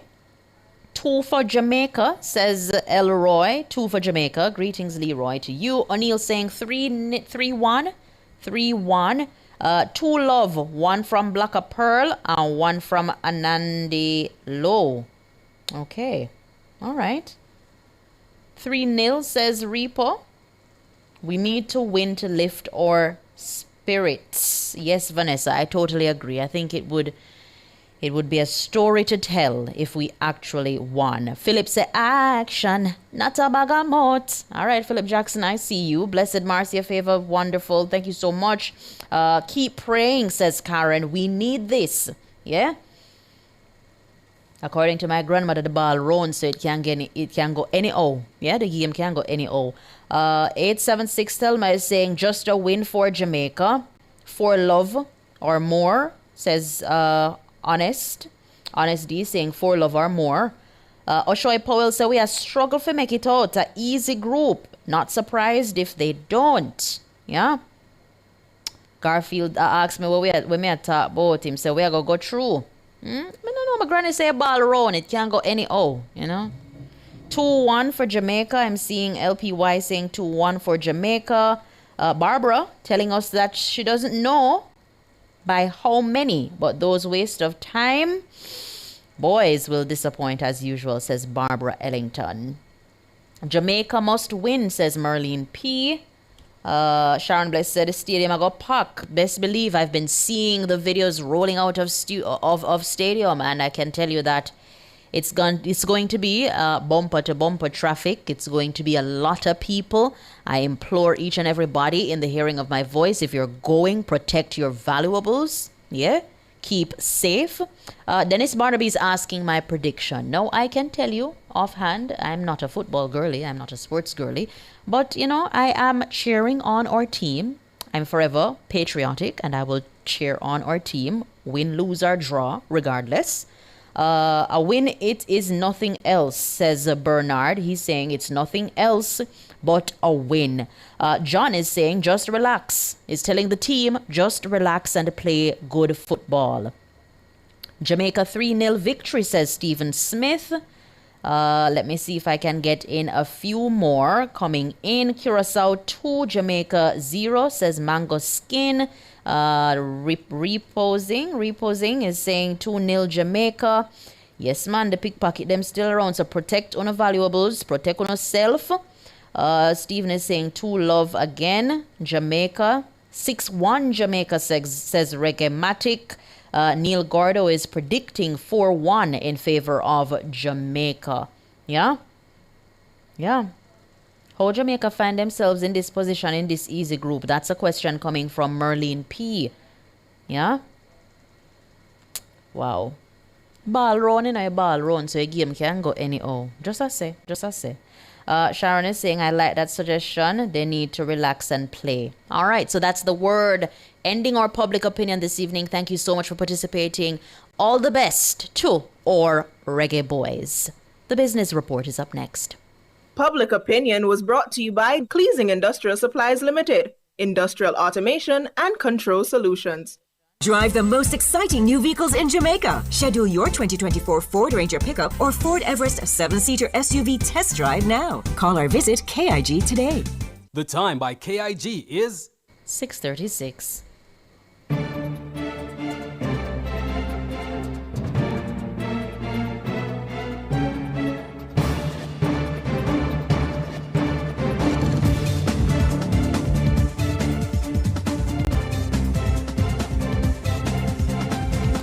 Hello, good evening, and welcome to Nationwide's Business Report. I'm Robianne Williams. A U.S. district judge in Washington has ruled that Facebook parent Meta Platforms did not violate antitrust laws with its acquisitions of photo sharing app Instagram and messaging service WhatsApp more than a decade ago.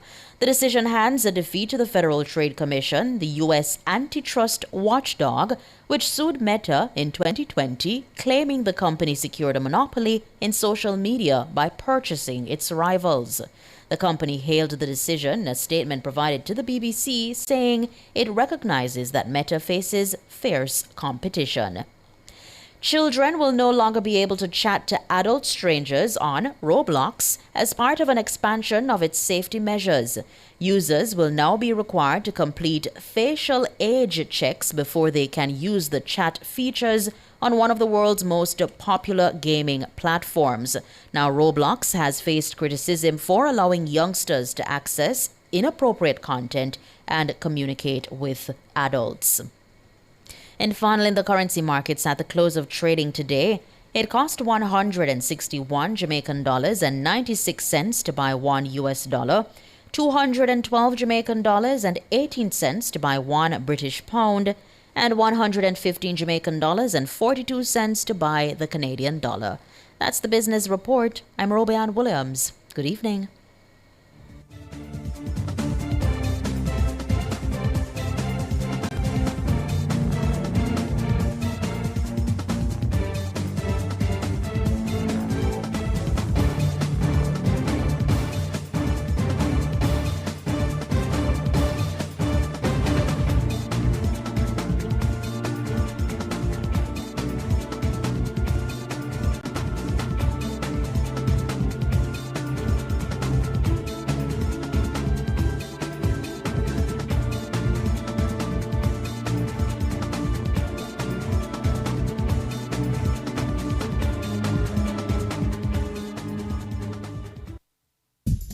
you ready to turn your sales and marketing skills into high earnings? Nationwide 90 FM is searching for business development executives to help us grow our business and build lasting client relationships. If you have experience across all stages of the sales cycle and possess strong communication, negotiation, and time management skills with a proven sales track record, this opportunity is perfect for you. Join our team and work with the top corporate brands, media agencies, and of course, our on-air personalities. Enjoy networking opportunities, professional growth, and competitive commissions. Ready to take the next step? Send your resume to hr@nationwidenewsnetwork.com today. Cleasing Industrial Supplies Limited are authorized distributors of international brands ABB, Omron, STC, Festo, and Thomas & Betts. They supply programmable logic controllers, photoelectric and proximity sensors, contactors and soft starters, power supplies, variable frequency drives, and much more. Visit them at 24 Dunrobin Avenue, Kingston, or shop 32 Overton Plaza, 46 Union Street, Montego Bay, or visit their website, cleasling.net. Cleasing Industrial Supplies for all your industrial automation and control solutions. This Friday, November 21 from 9 a.m. to 3 p.m., the Nationwide team makes its first stop in Westmoreland on our Rebuilding Jamaica Post-Melissa Relief OB series. And we're broadcasting live from 2 locations, Maud McLeod High School in Darlaston and Marzuka Garage in Savannah Lamar. So we're calling all residents of Darlaston and surrounding communities, Cottage, Venture Hall, Betheltown, Caledonia, Leamington, and everyone in Savannah Lamar. Come out and join us. We'll be bringing care packages and more, while our partners, the National Health Fund, will offer free screenings. Come share your stories, talk with our hosts, and let Jamaica hear how you and your families are rebuilding after Hurricane Melissa. Nationwide 90 FM, helping to rebuild Jamaica one community at a time. This outreach is made possible by NHF, Marzuka Garage, NSWMA, and the Ministry of Labor and Social Security.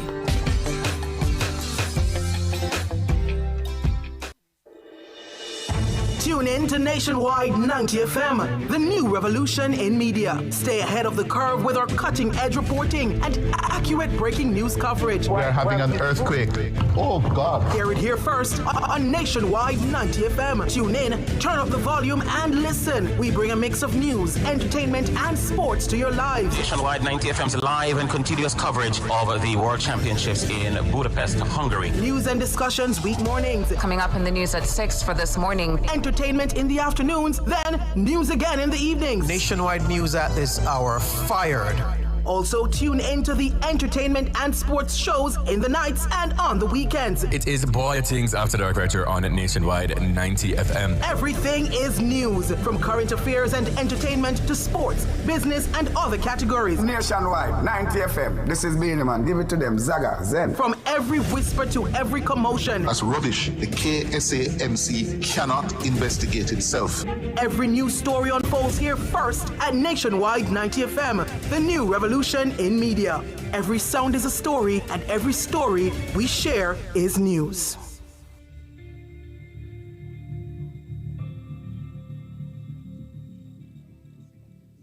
Ever wondered how to spot a scam before it drains your account? Or how Jamaica's top financial crime fighters track down the money?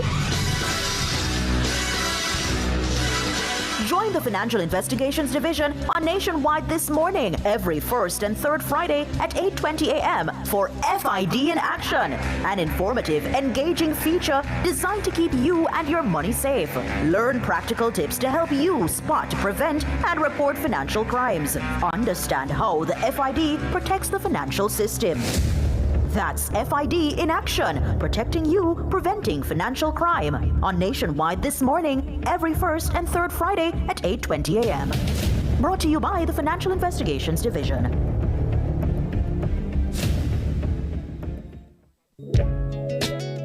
Do you have a consumer-related issue? Want to learn more about matters concerning you as a consumer?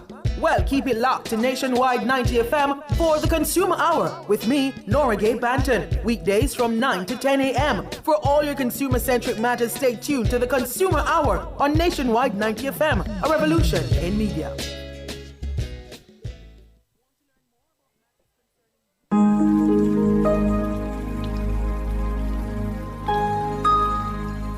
Hi there. Here's some good news for these trying times. Quote, "By God's word, I can see where I'm going.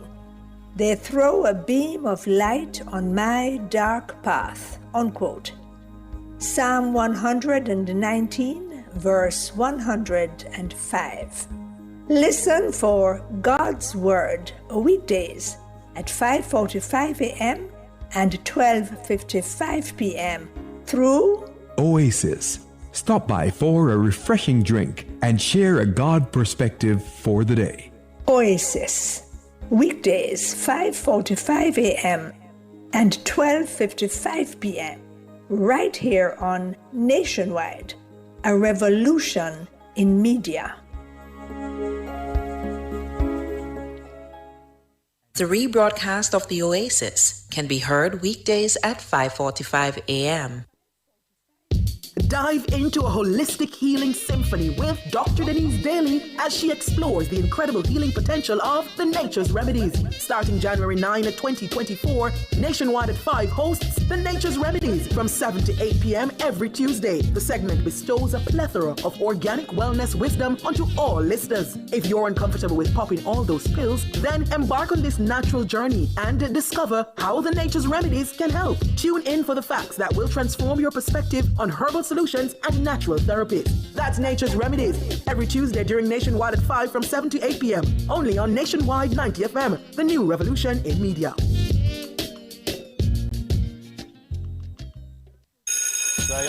Get ready, students! Get ready, parents! And get ready, schools! From January to March 2026, Nationwide 90 FM is hitting the road again with the NNN School Tour, a fun, organized, and interactive journey bringing excitement, energy, and empowerment straight to your school under the theme Rise Up, Represent, Do It For Your Future.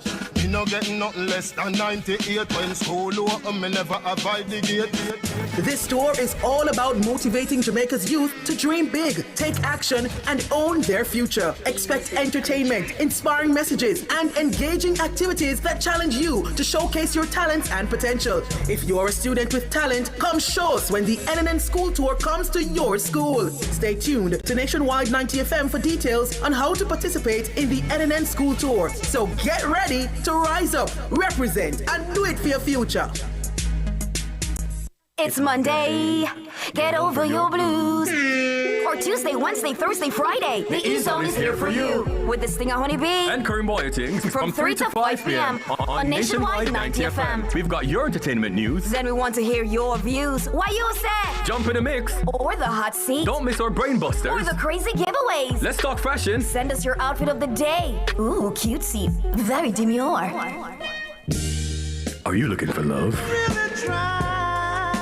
Come on one of our blind dates. Send your request to ezoneblindates@gmail.com. That's ezoneblindates@gmail.com. And stay tuned for your confessions. These are my confessions. Share them with us at ezoneconfessions@yahoo.com. I mean, is this planet Earth? Is it? I don't know. Let me check.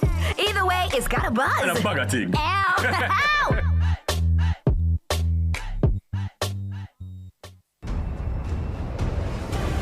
Looking to rent a fully operational production studio? Then Nationwide 90 FM has got you covered. We have flexible options to meet your recording needs any day of the week. Monday to Fridays, 9 a.m. to 8 p.m. Saturdays and Sundays available upon request. Bookings must be made in advance. Call us today at 630-1210. Let us help you reach your production desires.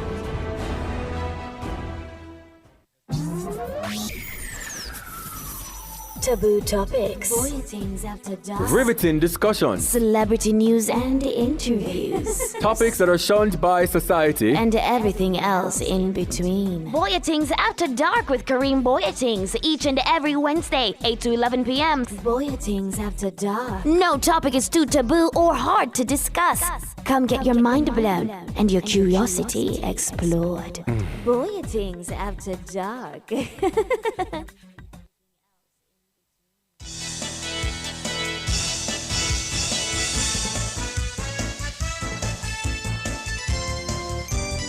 Church and respect in all aspect, you know the thing go on umbrella stay, so watch you know.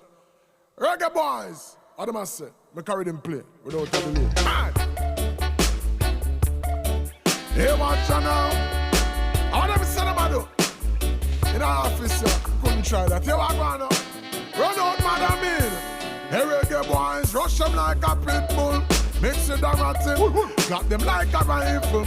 Mix it and shotty, yeah, you know for them. Love the watch you chatty like a beeping drama mix. With the motor massive reggae boys and the original.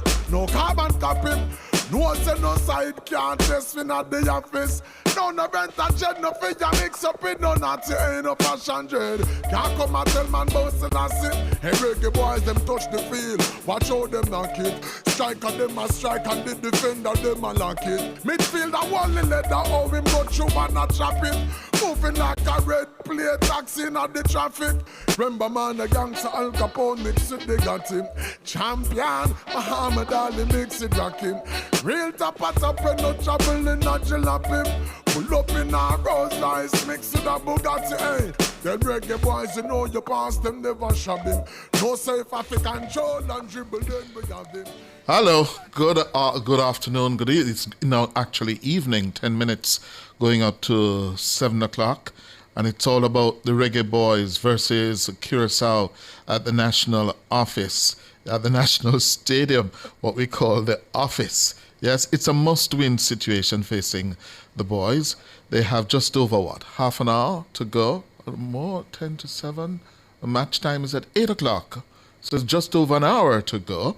And it is one of anticipation. We have former reggae boy, Linval Dixon. Good evening, Mr. Dixon. And, of course, sports editor at Nationwide, Wayne Walker. Good afternoon, Wayne. What is it like inside the stadium? It's electric. It's electric. Absolutely electric. It's now about an hour and 9 minutes to go before kickoff. And I found myself in a part of the stadium that perhaps I shouldn't be at the moment. But I was trying to move away from the sound. And suddenly I ran into the most impactful football player on the Jamaica team at the moment, Ronaldo Cephas. He's standing just about 5 meters away from me. I'm hoping that when he's making his way back into the dressing room, he's even able to say hi, because he's going to be the key man tonight. If there's going to be one player that the Jamaicans will be looking to really do it tonight, it's Ronaldo Cephas. He's making his way back here. And Ronaldo, I know you can't do anything for anything, but just say hi to Jamaica. Hi to Jamaica. How are you, Jamaica? Hi to Nationwide. Hi to Nationwide. Come on tonight. Yeah. Please, for sure. Ronaldo Cephas. So he went to look for a family member, and I saw him. I saw him to the side of my eyes, and then I said, no, I've got to grab a hold of him. All right, so Cephas was a man who shone in Port of Spain last week, right, in that moment when he delivered that 1-0 lead for Jamaica. And, of course, the Trinidadians came back in the 84th minute. But tell us tonight, Wayne Walker, who should we be looking at to get us the goals? Ronaldo Cephas. He's proven to be the mainstay of the Jamaican attack. He's not the front man, that's the man at the center, the man who is carrying the line. He plays out left, wide, but he provides the greatest threat so far in the competition. As you mentioned, in Trinidad and Tobago, didn't have the greatest overall game, but football is a game of moments. You just need to produce one or two good moments. And did he not come up with one great one in Trinidad and Tobago? And a replica of that performance in Trinidad tonight could put Jamaica in the World Cup finals. However, as we are all aware, there are 11 players who are going to be on the field at any one time. And so there are other key players who Jamaica have been looking forward to tonight to shine as brightly as they possibly can. The likes of, Dujuan Richards, the youngest player in the team. He's been a sensation for the last year and a half. And a lot of people believe that he can carry a nation on his young shoulders. He has shown it, on the few occasions that he's played with Jamaica. In fact, the last time he was here in the stadium, he got a few minutes against Bermuda. He produced a goal in that 4-0 win, and he was electric. And you consider that he was coming off an injury, and to produce that kind of performance didn't quite touch the heights in Trinidad, but in a venue like the National Stadium, where he's used to giving good performances, you're going to hope that he does it again tonight. There's young Kahim Dixon, another young player who is really on the rise and who can do things. does most of the damage coming off the bench, they're going to look to him as well. The captain, Andre Blake, is arguably the best goalkeeper, not just in Jamaica, but in the CONCACAF region. He's going to be a massive, massive player for Jamaica tonight. And, of course, the defense. The defense has not been holding up very well. It is something that we pride ourselves on, being a good, solid defensive team. We have not done that as well this time around. And if there is one occasion in which they need to do it, it's going to be tonight. The fact of the matter is, if Jamaica don't score tonight, they're out of the World Cup. To get the win, they must score tonight to get into the World Cup. It's a huge story around the world, not least because the two people who are at the helm of these teams are big blockbuster coaches. Dick Advocaat, the Dutch coach, he took the Netherlands to the quarterfinals in 1994 at the World Cup in the USA. And he also took South Korea to the World Cup in 2010. They exited at the first round. Steve McLean was an England national coach. You don't get bigger than that in the world. Mm-hmm. And of course, he was also the assistant coach at Manchester United. So those two big coaches at the helm have given this fixture a massive boost around the world as far as the global media is concerned. And that is why there's a massive throng of international media houses here tonight looking at this one. It's a big story. The smallest country in the world could qualify for the World Cup tonight. The Reggae Boys could become the first English-speaking Caribbean team to book their spot to the World Cup 2 times. It's a huge storyline. Let's see how it plays out. And that storyline has been amplified, Wayne, because Norway qualified today for the first time since '98. So too Austria, so too Scotland, all qualifying for the World Cup for the first time since 1998, as the Reggae Boys did 28 years ago. So it's a big, big story covered all over the world. But tell me, Linval Dixon, you were there 28 years ago. What was it like as you go inside? And I don't know, are you in the stadium this evening, Linval? Linval Dixon? He's not there. So we thought we had Linval Dixon on the line. Clearly not. But back to you, Wayne. The pressure on Coach McLaren this evening. Talk to me about that. It's not. You just mentioned Norway. No way could it be Norway. No way. Because that team has qualified belatedly back to the World Cup. They really could have gotten there a long time ago, but given the quality that they have in their locker room. But back to Steve McLaren. Yesterday, I was right here at the stadium. The team faced the last time. I repeat the question. Some of the things I asked him, I said, Coach, given the high... No, we need a better line for Wayne. Wayne, we're having difficulty hearing you. Huh? Is it better? Yes, stay right there. Go ahead. Right. So I say, Steve McLaren, I was right here yesterday at the stadium when the team had its last training session. And he took questions before the training session. And one of the questions I asked him, I said, Coach, given the high-stakes nature of this game could determine your future with the national team. In fact, there are those who believe that irrespective of the outcome, you should not be at the helm. And he said, he's given no drama kind of coach. He's famous for being very cool under pressure. And he said it quietly. He said, listen, this is the kind of game that we kind of for. I've been involved in big games before. This is just one of them. And let's see how it plays out. So he didn't give much away in terms of what he was thinking as regards his future. Oh, yeah, if you listen to the man in the street, he shouldn't be at the helm of the national team. But then the spectators, if you ask 20 spectators to pick a national team, you get 20 different teams. The man has a job, and the job that he signed up for was to get the team to the World Cup. Now, if he does it tonight, how do you make an argument against him? You could question along the way, if he had done this better, maybe the team would have done better here, but you ask him to qualify for the World Cup, job done. Mm-hmm. How does the JFF deal with having a country calling for the head of a coach who they believe shouldn't be there? I'm not sure. The next 2 hours, he's going to tell us a lot of stuff, Jake, and I can't wait. Mm-hmm. Reggae boy Linval Dixon, are you inside the stadium, Linval?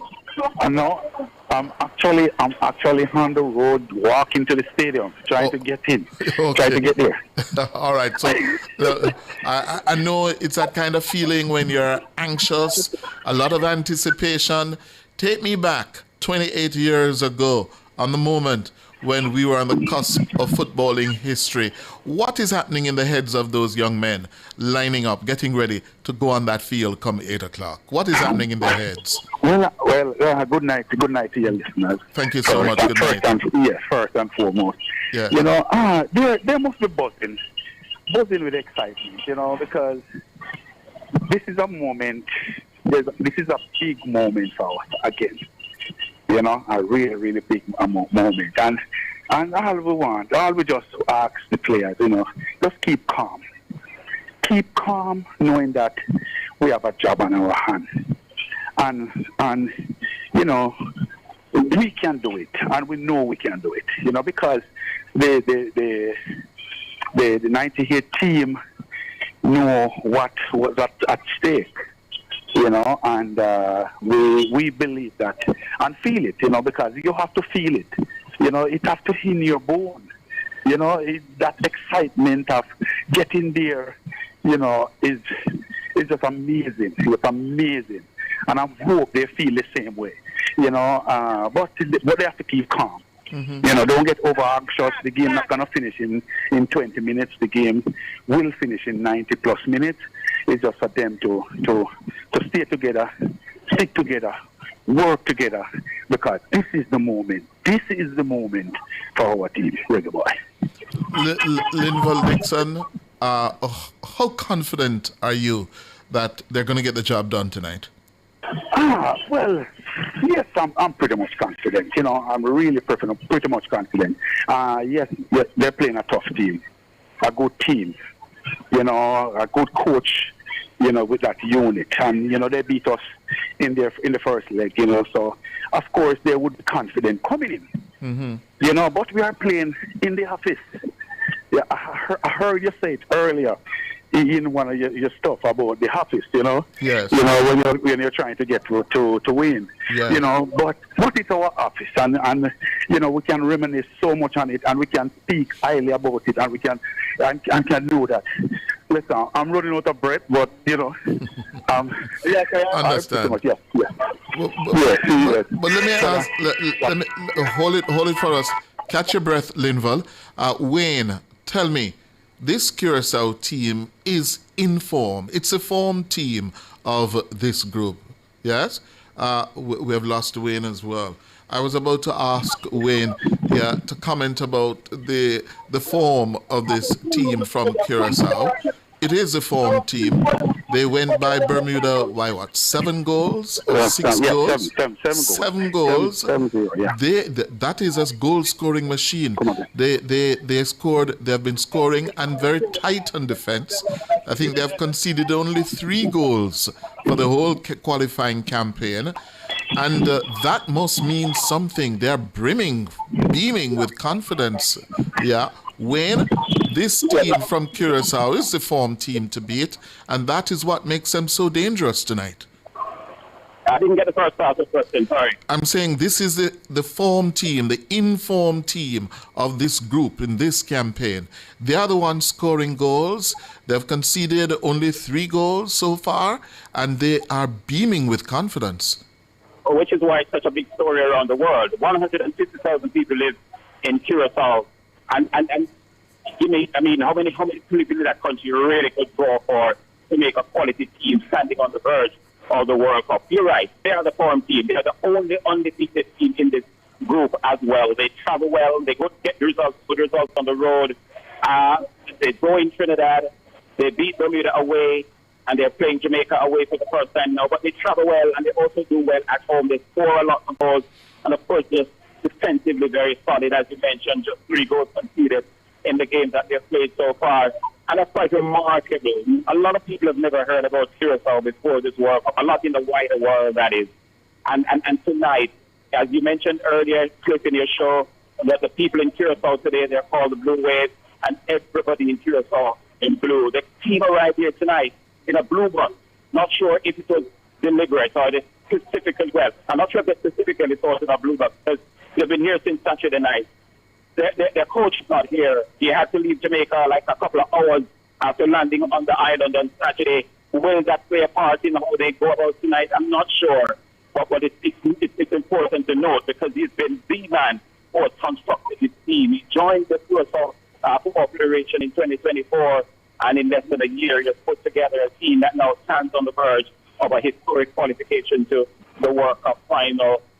How will they deploy their team tonight? The fact that they don't have to win the game, does it make them more vulnerable? Could the Jamaicans go at them? Could the Jamaicans go at them and leave spaces at the back and leave themselves vulnerable? There's so many questions to be asked tonight. But I can tell you, of all the tests that this Curaçao team has done in this World Cup qualifying campaign, you bet your bottom dollar that tonight is going to be the hardest. How they come through it tonight will be very, very, very, very interesting. Tell me, Wayne, tell our listeners why their coach had to leave Jamaica.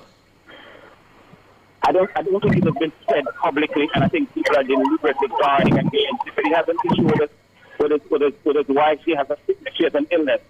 And I heard that he was trying to get a flight out of Amsterdam last night. Not sure he managed to get it, and he's here tonight. Not sure, because since they arrived on the island, all the training sessions have been closed to the media. No pictures, no videos. So we're not sure what's going on inside there. But we heard last night that he was trying to get a flight out of Amsterdam to get here. Not sure if he did get here. But yeah, he's a top coach. He's a real top man.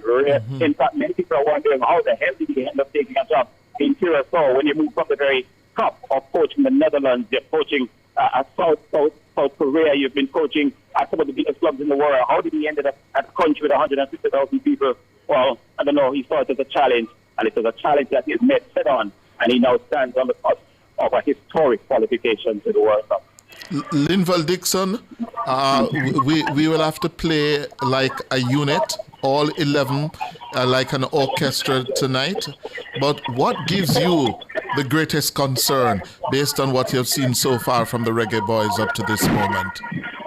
Well, two things about it. I've been watching carefully, and what I see happen is not we are scoring goal and we are winning a few games, but we are not dominating. We're not keeping the ball long enough. So our opponents always have more percentage of keeping the ball, holding the ball, and then we're giving up goals. We're scoring, but we're still giving up goals. And that's one of the things that, the coach and the coaching staff, have to really look at and see how best, we can adjust that part of the game, where we don't give up goal. We can score one goal and win the game. Because we score a lot of one-love goals in our campaign, 98, and we always tell our team, our attacking part of the team, just score one goal. Yes. Score one goal and everything else finish. Everything else finish. I tell you, yesterday I was talking to Fitzroy, called me from England, and he was like, Rudy.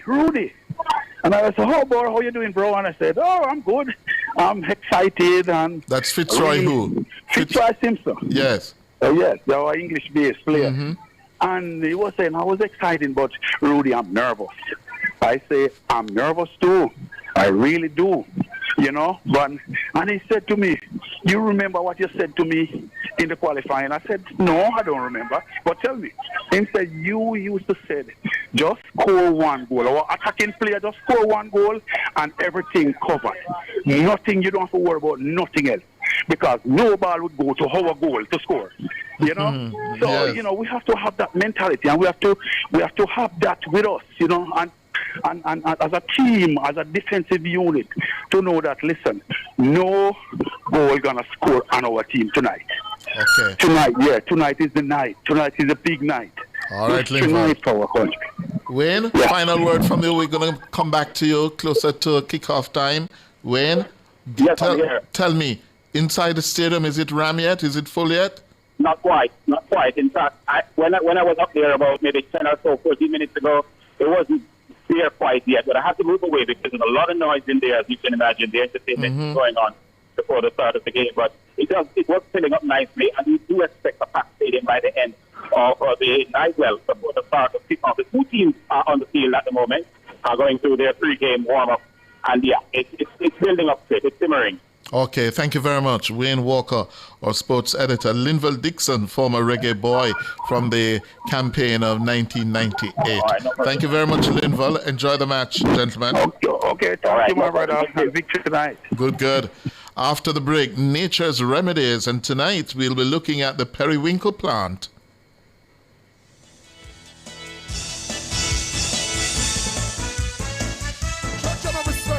Speaking of the thing, go on and brother stay, so watch out. Reggae boys, what am I say? Me carry them play without a delay. Right. Hey, watch out now. What am I saying about you?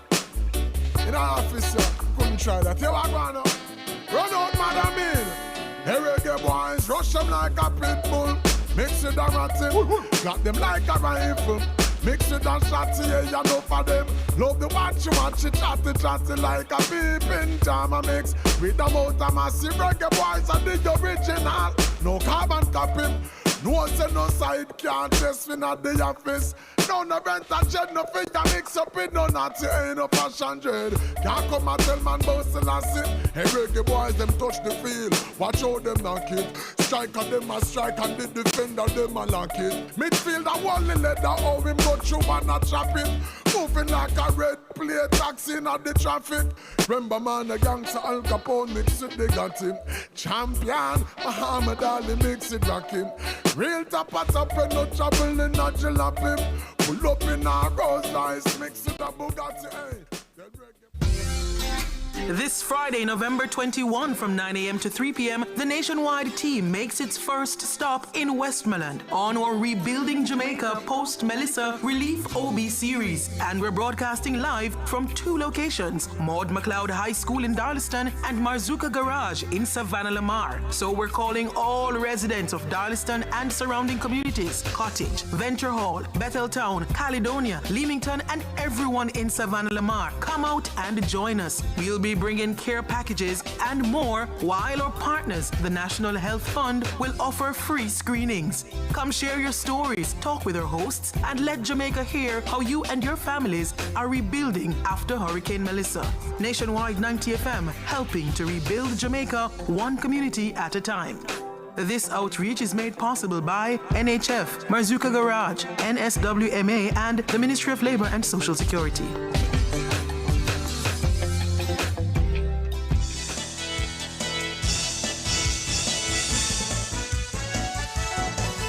Good God of mercy, hey. Good God of grace, hey. Lord of mercy, hey. Spurlina build up my confidence. Rastafari run the continent. Good evening once again, and welcome to another episode of Nature's Remedies. This is a program to educate you about the uses of natural herbs. Tonight we'll be talking about the periwinkle plant, a famous plant in Jamaica. As usual, we'll be opening the line so you can call in with any questions you might have for our resident pharmacognosist, Dr. Denise Daly. Good evening, Dr. Daly. Good evening, Sir Cliff, and good evening, listeners. And how are you doing? A long time we haven't spoken. Long time, I tell you. So much has happened in between that time, but yes. I'm happy to hear the recovery is happening. My heart goes out with everyone that has been affected. I'm also working with Star Foundation to help, with care packages and so on as well. So keeping in touch with the family and friends. Yes, and I know the members of the diaspora community always worried and concerned and missing home, wanting to be here to help. Yes, I tell you, we are literally, so we're doing Star Foundation. We have different churches here also doing donations, and we're doing a lot of awareness in our communities here to say, okay, what can we do and how can we support back home? And tell our listeners where you are, Dr. Daly. Tell our listeners where you are. I'm in Halifax, Nova Scotia, Canada. So East Coast, Canada. Ah, that must be cold now. It is getting cold, 6 degrees, but not so bad at this point. Look at you, 6 degrees. I know, right? It's not yet at negative, so you celebrate the single digits. Yes. I say you're now well adjusted, to the cold. Yes, I have. We have experienced minus 30 and okay. those temperatures. So yeah. And I gather you appreciate 6 degrees. You did a TEDx talk in August on investing in sustainable workplace wellness. I did, and it is now available on YouTube. You can put in Dr. Denise Daly, TEDx Argyle, or TEDx Argyle Street, and you'll find it. It was a great experience, and I love sharing the message of wellness, especially in the workplace as well. Very well. So the periwinkle plant, why is it considered a natural remedy and famous? Periwinkle is one of our Jamaican flowers. We tend to always look at it, it's an ornamental, it's beautiful. So if you remember the periwinkle plant, those pink flowers, sometimes we'll find them in white and yellow, rose pink and yellow, and so on. So they are often in most gardens, right at the front veranda. Yes. Now, apart from its beauty, it's also very medicinal in that even research has proven its effectiveness. So it's not just about traditional use. Research has proven it. So one of the things we usually drink it for most in Jamaica is for common ailments, diabetes and hypertension. So some research in the 1950s, research started on the periwinkle plant for diabetes. Some work was done overseas, and they realized that it was suppressing some of the growth of the cells within the bone marrow. And they were like, wait, maybe we should be looking at something else as well. With the research, it causes apoptosis. So it bursts cancer cells and tumors. So that made a significant turn in research with the periwinkle plant. And now we have what we call the vinca alkaloids that's used in chemotherapy. Oh. Yeah. So when you think of cancer treatments and chemotherapy, there are over 200 vinca alkaloids, and the name vinca is coming from the name of the plant. So periwinkle is now called Catharanthus rosea, but before, in the 1950s and 60s, it was called Vinca rosea. So with the extraction, it keeps the name. So tell me, it is an anti-cancer fighting plant. It is an anti-cancer fighting plant. So it's very potent. It's not a plant. Traditionally, they drink it. Some people will drink it every day. But because of its potency, I would say once a week if you have the plant. There are other plants that can help, but once a week you get it's also good for detox and worm. So once a week you get your detox, you get the worm out by having some tea. But the vinca alkaloids, I would say more preventative or post-operation. Yes. Always go traditional. If you have cancer, get the cells out, then do recovery. So and how do you take it? You drink it, the tea, or you crush the leaves? What?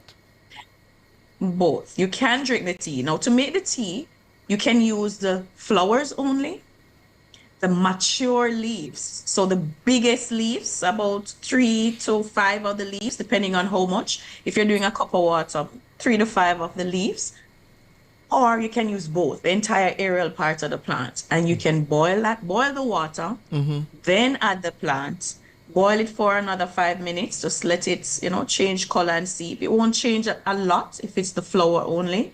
But once you have that, then you sip that tea and allow the biochemicals within the plant to help. Those vinca alkaloids. For blood pressure, it's reserpine. That's a compound that we have as a medication. And it's also in red wine. Oh. So tell me, Doc, this periwinkle plant is grown in abundance all over Jamaica. You see it on the roadside. You see it just about anywhere. Yeah? And, yep, definitely. It loves sun. So anywhere that is sunny, dry, and well-drained soil, you can have a periwinkle plant there. which is a lot of that's a lot of areas across the island. So that's where it loves, and it grows with the seeds. It proliferates fast. Yes. So you have one plant. By next summer, you have quite a number of plants growing from that. It tends to be hardy, we say, or resilient. Yeah, it can survive in just about any condition, but where the sun shines. Where the sun shines. But yeah, it's a great plant to have at your disposal. And a tea is a quick way to have it. You can also dry the area, like the flowers and the plant and the leaves, dry it, then wash it properly, of course, and make a powder. And you can make your own tea bags, make teas from it. And as I said, it's very strong. So try to have it once a week or not more than twice as one of the wellness upkeep plant teas to prevent cancer and post-treatment. And of course, never with medication, because both are medication, so to speak. So if you're having it, have it alone. Don't go take it with your blood pressure tablet or your diabetes medicine. Don't do that. No, because periwinkle plant is strong and your medication is dosed to help you with whichever ailment as well. So you can't have both working at the same thing. You will drop it too low or cause significant effects with the drug. You told me about medication. You told me about the anti-cancer fighting properties. Yeah. Tell me about the other ailments that it is good at fighting. All right. So another traditional and use, well, would say there's some research with it as well for infections, whether it's skin infection, eye infection, internal infection, but we already spoke about detox, whether it's your digestive tract and then your kidney, so it works with that. With infections, let's start with skin infection. You can add periwinkle to a bath wash. So if it's measles or eczema or any, what do you call it, chicken pox or anything like that, boil some of the water, put it in the bath, like pour the water and the plants in the bath, similar to some of those spa treatments. Periwinkle addition is good to have in there. I would also add neem. Neem leaves, excellent for skin irritations, such as those, especially those that itch really bad. So definitely add it to the bath and you wash the area as much as possible. Periwinkle is effective with that. It's great as an eye wash as well for eye irritations and infections. The flower, especially. Yeah. So boil the flower, allow it to cool to room temperature, and you would use it to wash the eyes. Similar to the flame of forest, the water gun that you spray back as kids. So it also works similar to that as an eye wash. Any risks or side effects associated with a periwinkle as a remedy? There's always risk when it comes to taking medicine and plants. One, always separate with your medication. Why? Because you do not want any interaction. You want the medication to work. You want your herbal tea to work. Pregnant or breastfeeding, do not have periwinkle because, again, it's a strong plant and it can reduce milk production, right, in the breasts, etc. So it reduces the amount of milk. So you want to avoid periwinkle if pregnant or breastfeeding and on any medication. Those are some of the top ones that you look for. But again, always separate 2 to 4 hours between medication. And we're going to take your calls for Dr. Daly, of course. And you know the numbers to call us. 876-630-937124 or 618-6730. You can call us about the periwinkle plant. Yeah, let us hear your views on the periwinkle plant. We're going to go to a break and come back with more from Dr. Denise Daly.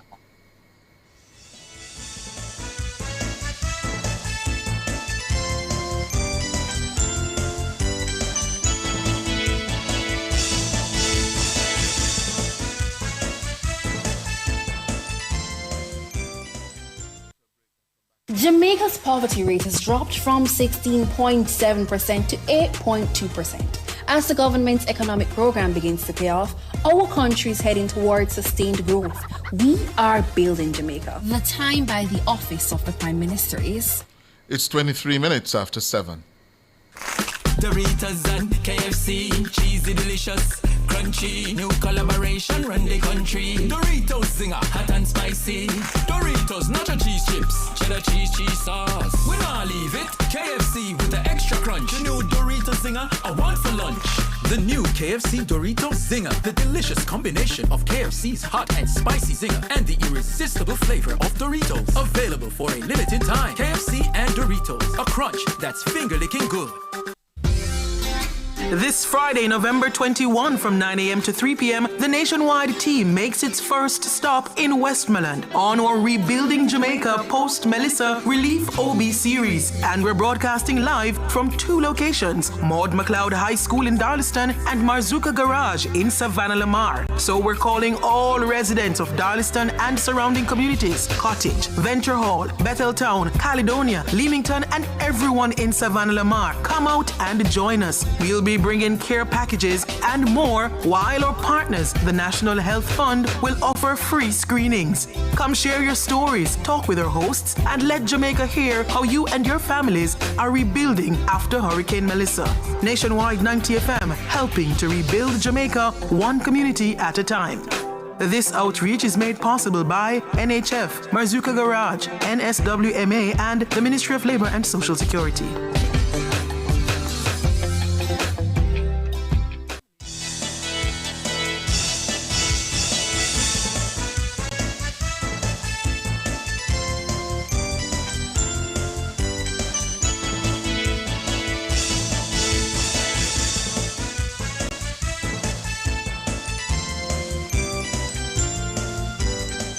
"25 minutes after 7 o'clock, we're inside Nature's Remedies with Dr. Denise Daly.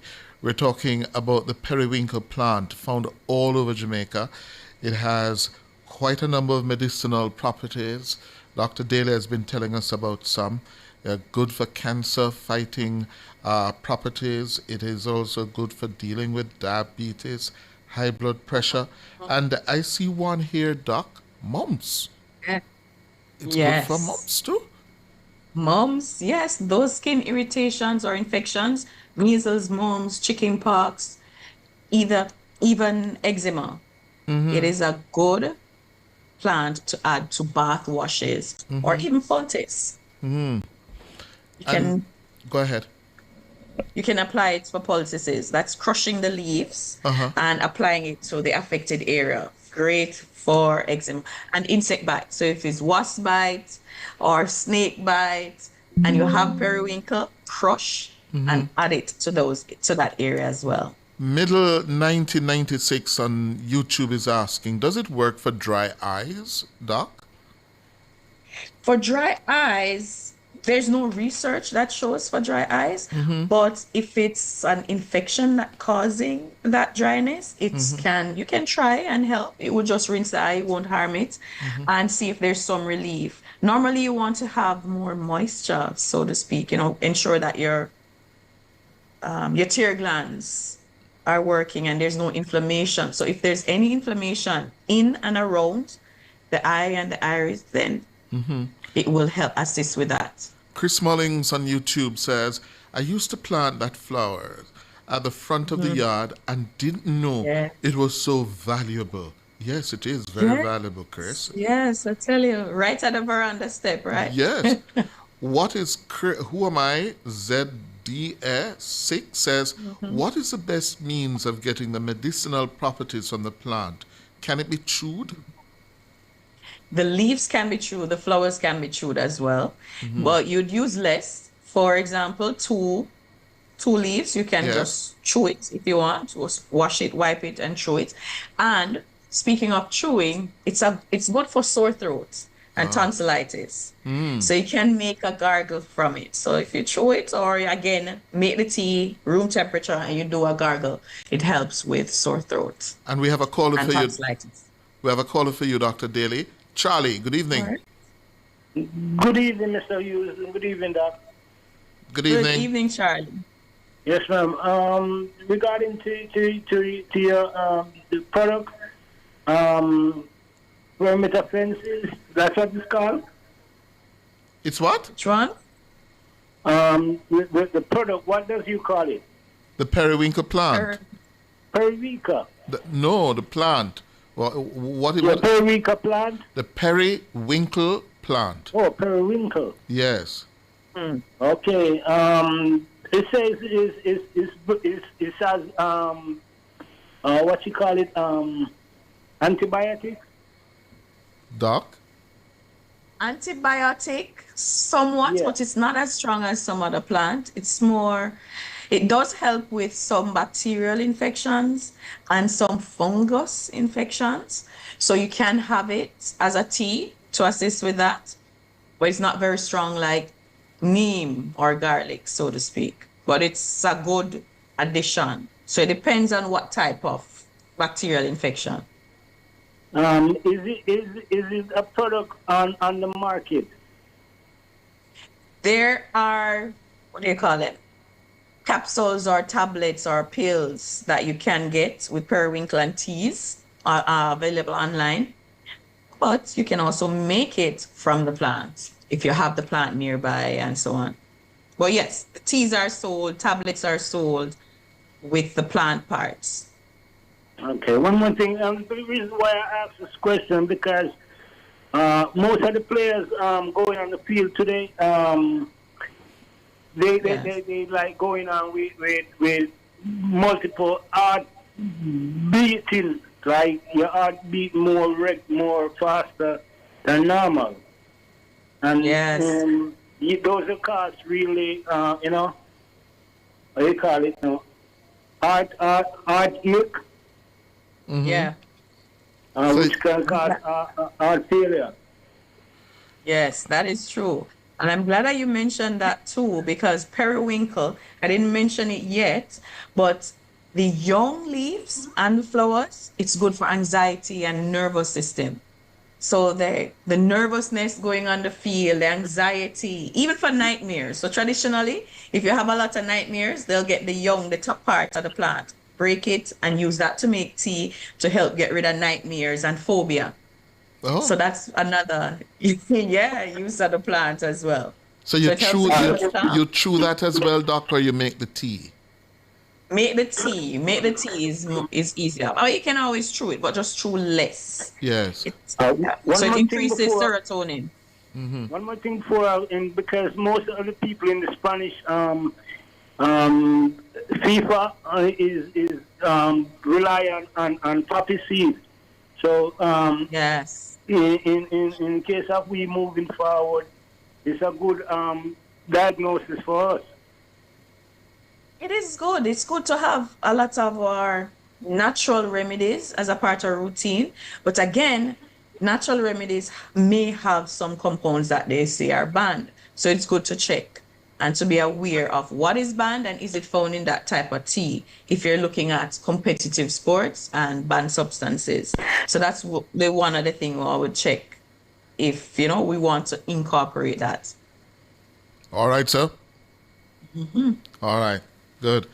Well, Doc, it's a big match on at the National Stadium this evening in 28 minutes. We are watching as well. Up in Canada. Yes, we are. Anything else to tell us about the periwinkle plant, Doc?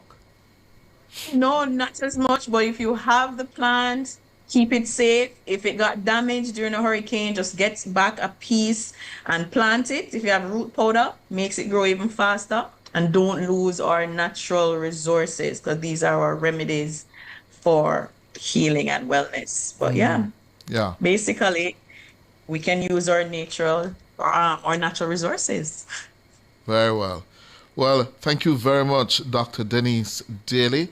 The focus this evening was the periwinkle plant and, of course, the program Nature's Remedies. I want to say thanks again to Dr. Daly joining us from all the way up north in Canada. Thank you so much, our resident pharmacognosist, Dr. Denise Daly. And don't forget, you can see her TEDx talk on investing in sustainable workplace wellness. It's on YouTube. Yes, just type in Dr. Denise Daly TEDx Talk, Investing in Sustainable Workplace Wellness. All the best, Doc. Thank you, and have a good night. You too. Time for You the too. break. After the break, your calls. And we're going to reconnect with Wayne Walker at the National Stadium. The Reggae Boys versus the Dutch.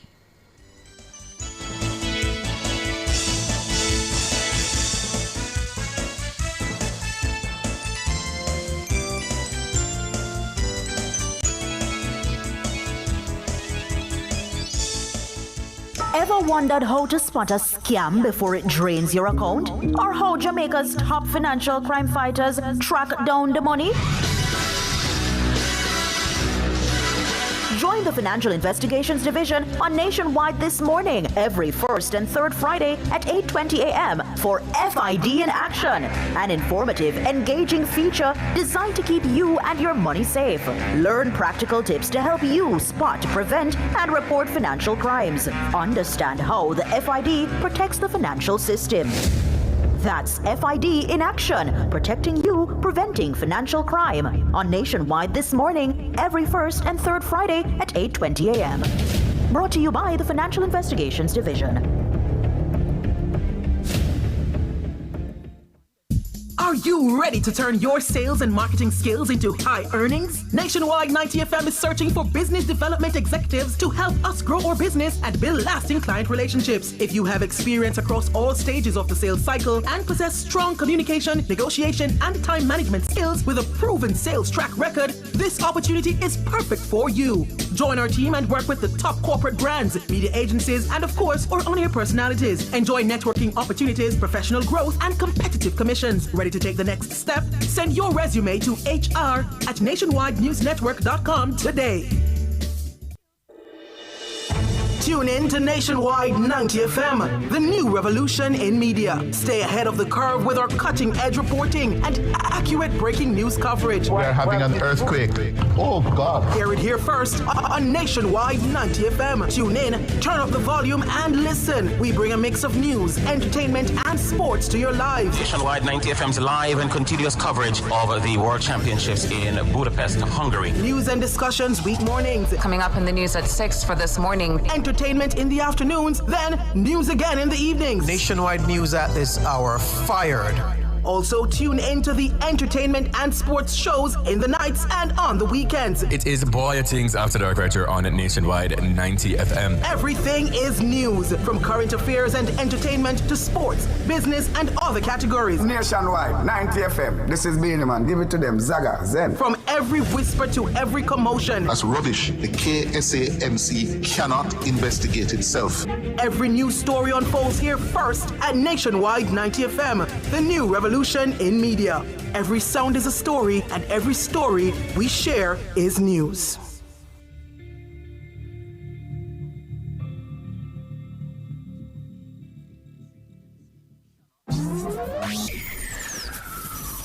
Taboo topics. Boy Things After Dark. Riveting discussions. Celebrity news and interviews. Topics that are shunned by society. And everything else in between. Boyatings After Dark with Kareem Boyatings each and every Wednesday, 8 to 11 p.m. Boyatings After Dark. No topic is too taboo or hard to discuss. Come get your mind blown and your curiosity explored. Boyatings After Dark.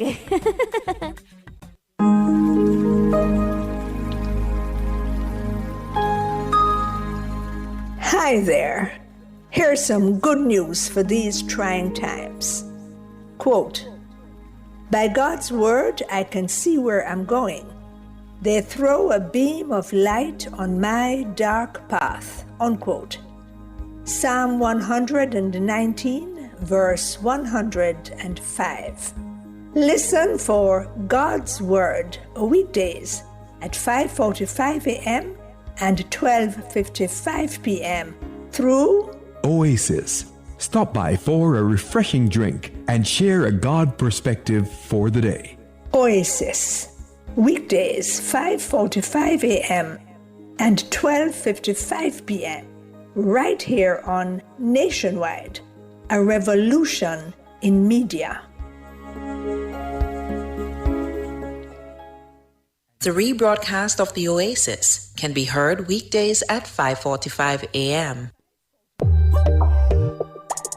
I'm Dennis Brooks. I'm Marlon Campbell. I'm Floyd Green. And I'm Garth Williams. Catch us on the Jamaican Dads podcast right here on Nationwide 90 FM, Thursdays at 8 p.m. with a repeat on Sundays at 6 p.m. The Jamaican Dads podcast is all about providing men with a healthy, safe, and functional forum to tackle many of the taboo topics that concern our masculinity. Like everyone else out there, we're dads of varying amounts of experience who come from different backgrounds and often view the world differently. We're definitely not perfect, but we're all brethren and we're all committed to this piece of rock called Jamaica. Too often, there are no safe spaces for men to explore the issues which are important to us. Plus, most of the content out there about parenthood is produced by women, for women. So we think it is important that we be the change we want to see. Follow us on YouTube, Facebook, Instagram, and Twitter at Jamaican Dads with a Z. And definitely join us here on Nationwide 90 FM every Thursday at 8 p.m. with a repeat on Sundays at 6 p.m. for the Jamaican Dads podcast. It's a revolution in media. Get ready, students! Get ready, parents! And get ready, schools! From January to March 2026, Nationwide 90 FM is hitting the road again with the NNN School Tour, a fun, organized, and interactive journey bringing excitement, energy, and empowerment straight to your school under the theme Rise Up, Represent, Do It for Your Future. You know getting nothing less than 98 when school over, me never avoid the gate. This tour is all about motivating Jamaica's youth to dream big, take action, and own their future. Expect entertainment, inspiring messages, and engaging activities that challenge you to showcase your talents and potential. If you're a student with talent, come show us when the NNN School Tour comes to your school. Stay tuned to Nationwide 90 FM for details on how to participate in the NNN School Tour. So get ready to rise up, represent, and do it for your future.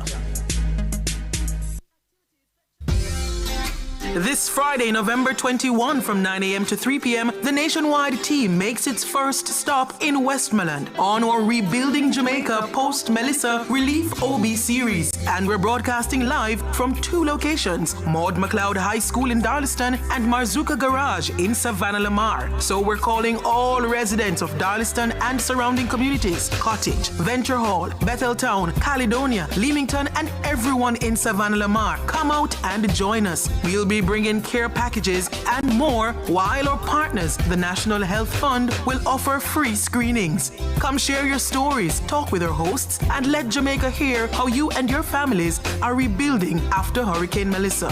Nationwide 90 FM, helping to rebuild Jamaica one community at a time. This outreach is made possible by NHF, Marzuka Garage, NSWMA, and the Ministry of Labor and Social Security.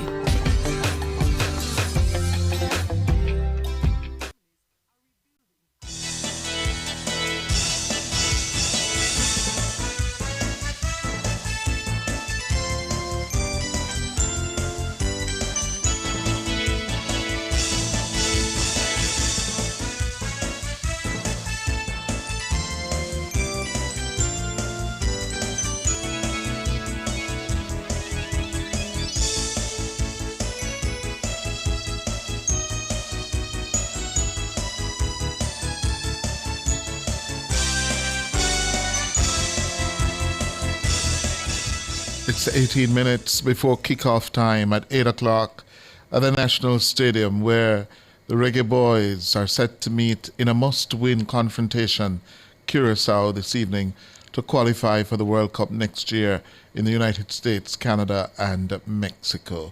We're taking your calls going up until 8 this evening. I gather Michael is on the line. Good evening, Michael.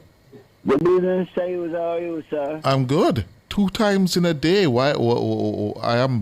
I don't know how to interpret this. Well, I just take going on, because bird can't fly upon one wing, you know. Let me tell our listeners the numbers to call us. 876, of course, 630-937124 or 876-618-6730. You can call us. Yes, Michael. What's on your mind? Because, you know, the season visa look, you know. Mm-hmm. Yeah, because any one of them, Crucial draw is in Ghana and Jamaica win in Ghana, a World Cup of the visa that. You think I said go? Then I give the visa, so you know. No, but technically, any one of them will get them visa to the World Cup. Mm-hmm. The players, but not we. Yeah, no, we mean the players then, you know what I'm saying? Yes, yes. We wish them all the best, man. Mm-hmm. Yeah? Yeah, we wish them all the best. Mm-hmm. Yeah. So, let me ask you, you have a prediction on the outcome this evening? Well, you know, so me never really predict it, you know. Me just say, any one of them can win, you know, because two, you find two of them that on the table, one must come out. Mm-hmm. Yeah, man. Okay. Well, of course, you want Jamaica to win, of course. Yeah, I would like Jamaica to win to go to the World Cup the second time and put Jamaica on top. Mm-hmm. Because if Jamaica win tonight, tomorrow I tell them, say, not only goes into the World Cup, but we're looking to bring the World Cup here, you know, because we're only the capital of the world, you know. Eh? Yeah, Jamaica in everything, you know. True. Yeah. You ever hear them say little but you talawa? Mm-hmm. Yes.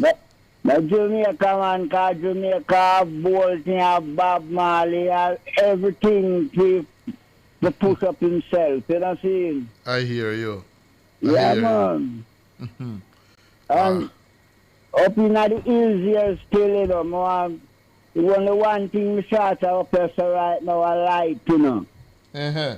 Yeah, that place in the darkness, you know. Oh, so the moon not shine tonight? Moon, no. My friend, I said go. Piece of moon, it come like tomorrow night, a real dark night, go till new moon next week. Yes. But we're going to watch the new moon, you know. Because the girl will come down here again with the whole entire season yet, you know, because she's still pregnant. No, man, she give birthday that day when she come here. Yeah, but remember saying, remember saying the month, the storm season not until the end of November. The end of November, you know, that means she's still pregnant, she can still bring more. Yeah, we have 12 more days to go? Yes? Yeah. Mm-hmm. And one of the nicest autumn season, man, because good seasoning, we gather PMP and GLP and them get out of the way. When them get out of the way, here this way they come, make them know so they must unite and build back the country. Mm-hmm. This is no time of like, I want to look for, when me glad for, no election, now the whole year before the next 5 years, I still have find it. Mm-hmm. So just word speaking, I election to go run here now. Yes. I would have whole heap of talking and mix up, you know. Mm-hmm. Mm-hmm. Yeah. So them to know so straight, PNP and GLP to come together with unity. Because united we stand, divide we fall, and build back this little #1 country of the world, Jamaica. So let me ask you something, Michael. Were you there up in a Flamstead, right? A Flamstead you there? Yeah. Any of the JPS polls are down? Yeah, up here, you know, at the heart of the forest, you know, the lots of trees bust down on the line, them, you know, it's not an easy road. Mm-hmm. Not even JPS when you come, it's not an easy road. You have to work with the community to clear it up, you know. So you say any JPS unit up there since Melissa? Yeah, well, you know, them come from a part of the border and come from a part and you clear some tree, you know, but We have the bigger district, then we have to get service first, you know. Which districts are those? Like Nevis Bankman, Content, and those are bigger districts. You understand what I mean? Yeah, man. So that they will have to get through. And I see this one is the other night, but I couldn't chat with her because when I see her, my vehicle left and moving, and we couldn't stop and thing, you know. All right. I get Wayne Walker. Michael, I have to run leave you because I get Wayne Walker. All right, Michael. You said it this morning. Have a good one. Wayne Walker, good evening. Good evening again, it's almost kickoff time, 11 minutes to. Do we have the teams yet? Yes, I have the team. I sent it, but today, something I thought you made a bit of problem. I'm sending it to Dana now, and you can do it while I'm on the phone with you. But what I can tell you though, the stadium is filled to capacity, and hundreds, possibly thousands sit on the outside. Wow. So Jamaicans are rallying to the Reggae Boys. Yes, that's an understatement. They are out in their numbers, and you get the impression that more people are here in the stadium than in Grimston. Oh. But it's a very massive celebration here tonight, and the support is there, and the support is the only thing that the team needs to get to the World Cup. They're going to get to the World Cup tonight because they have the support in Bongo. If you could just give me a face, I'm going to send the 11 to Dana right now, so she could just check her mobile phone and she can give you the lineup, and you read it. I have both starting lineup for you, and I think you should check her phone now. It should be there. There you go. So she has it now on her phone. So once you do that, you'll be able to read to the public what the starting lineup is. Okay. All right. We are going to get that for you. The team. Let me just get this. The ones with the tick are the ones starting for both teams. So the ones with the tick, once you open the page and you see the spreadsheet, the Jamaica team is on the left, and the ones in the tick starting with Andre Blake. Oh, so say that again. The Jamaican team is on the left. On the left, Andre Blake, as expected in goal. Sorry, Dexter Lembikisha. Yes. Yes. Ethan Pinnock, Richard King, Demarai Gray, Bobby Reed, Shamar Nicholson in the starting 11, Isaac Hayden, Ronaldo Cephas, Ian Frey, and Gregory Lee. Yes, from Oxford United. Those are the starting 11 for Jamaica. And for Curacao, Elroy Room, Sharande Sambo, Rashawn Von Ejima, Shariel Floranos, Junino Bakuna, Levano Comencincia, Jürgen Lacadia, Leandro Bakura, Sonjay Hansen, Kenji Gore, and Armando Obispo. They are the ones starting. Well done, Tracy. Thank you, sir.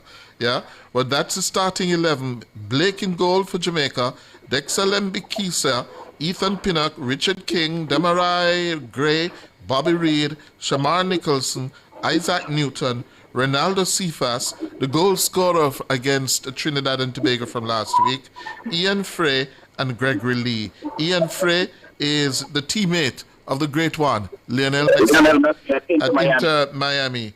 Thank you very much. So we're all almost set to go now. 8 minutes to 8 o'clock. Will Jamaica do what is necessary tonight? Will they defeat Curacao? Yeah. Wait. Barry Salmon just made his way into the stand, and when he came in, Ian Pepe Goodison, the stalwart of that Jamaica 1998 team that reached the World Cup finals in France, and he stopped right in front of Ian Goodison, and he said, of all nights, this is the night it got to be and had to be here. And Goodison just bowed down to say, you're right, couldn't be anywhere else in the world. I tell you what, the who's who in Jamaican life are here. Just name them. This is the event that everybody wants to be at. Everybody wants to see that. And it will be the water cooler discussion tomorrow at the offices up and down the country. And it's good. It's good that over 30,000 Jamaicans are packed into the National Stadium tonight. It's a national effort, and we need to make the Dutchmen from Curacao know in no uncertain manner that they're up not against 11 Jamaicans, but 35,000 of us, and another 2 million on the outside. The most satisfying thing for me tonight, Chris, and I'm sorry if I have to go back to it, but the most satisfying thing for me tonight, when I look at the revelry and how people are happy and the smiles back 21 days ago, the country was in a phase where they didn't know whether it was going or coming. And tonight, 3 weeks later, thousands are here smiling. It means that there's still hope. We're getting there slowly, but we're getting there surely, because I'm sure of the 35,000 inside the stadium here, a number of them would have come from some of the most affected areas in Jamaica, possibly not there when it happened, but have antecedents and relatives and everybody there, and to see them here. And I was told just now that there are some towns around the country. In Savannah Lamar, for instance, there's a massive screen at the Manning Pool showing the game. So people in and around the area and the wider Western can go and have a look. I hear the same thing in Montego Bay. And it's just brilliant to see what's happening 21 days later, that people are smiling again and you know, the smiles are coming back. It's just really nice to see. Very well. And we have some video coming from the National Stadium, the office, yes. You'll see the lights ablaze there. And the stadium is full as we get closer and closer to kickoff time. Jamaica versus Curacao. Must win tonight for the Jamaicans. And can you imagine if Curacao were to defy the Reggae Boys tonight? It will be a special, special moment for the people of the island of Curacao. They would be the smallest island nation to make it to the World Cup. Up until now, Cape Verde are the smallest of the qualifiers in World Cup football history. But tonight, if Curacao were to defy Jamaica, deny Jamaica a place at the 2026 World Cup of Football, then that honor, that distinction would go to them, Wayne Walker. For sure, there's no question.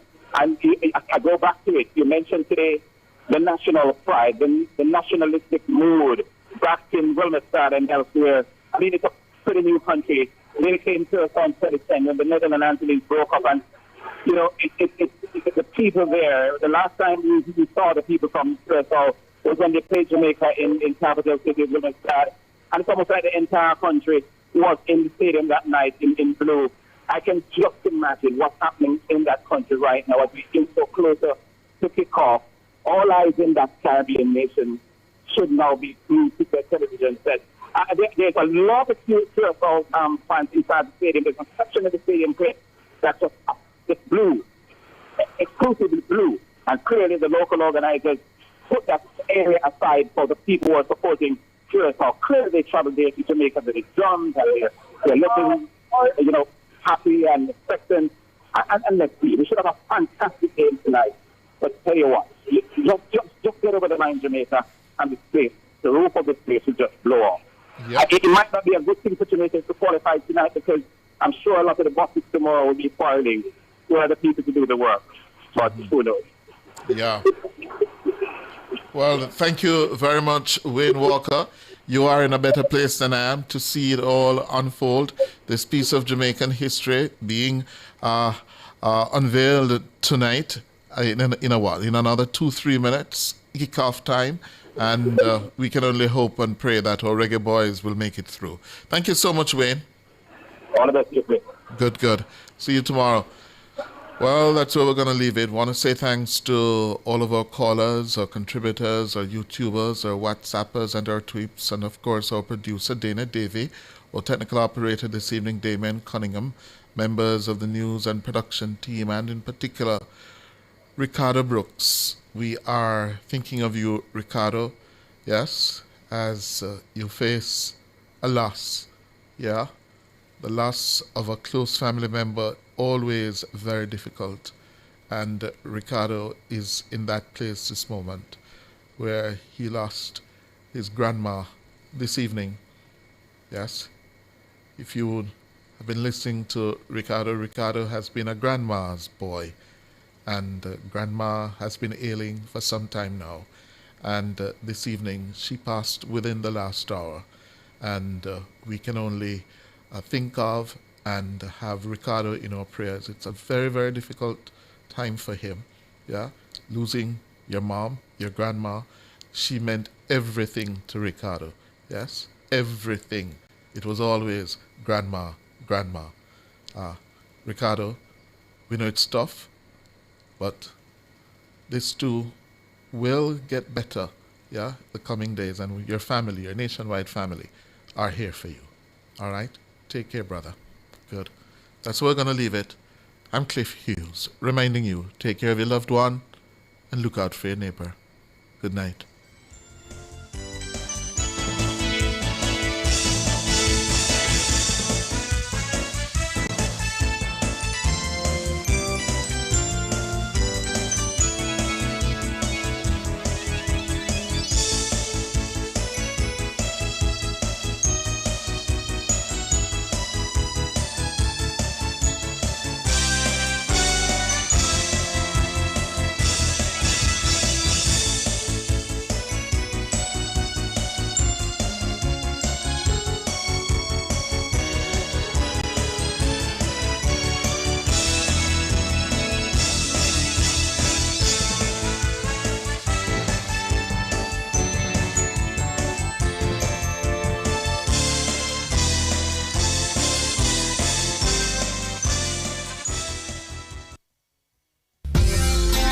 This Friday, November 21, from 9 a.m. to 3 p.m., the Nationwide team makes its first stop in Westmoreland on our Rebuilding Jamaica Post-Melissa Relief OB series. And we're broadcasting live from 2 locations, Maud McLeod High School in Darlaston and Marzuka Garage in Savannah Lamar. So we're calling all residents of Darlaston and surrounding communities, Cottage, Venture Hall, Betheltown, Caledonia, Leamington, and everyone in Savannah Lamar. Come out and join us. We'll be bringing care packages and more, while our partners, the National Health Fund, will offer free screenings. Come share your stories, talk with our hosts, and let Jamaica hear how you and your families are rebuilding after Hurricane Melissa.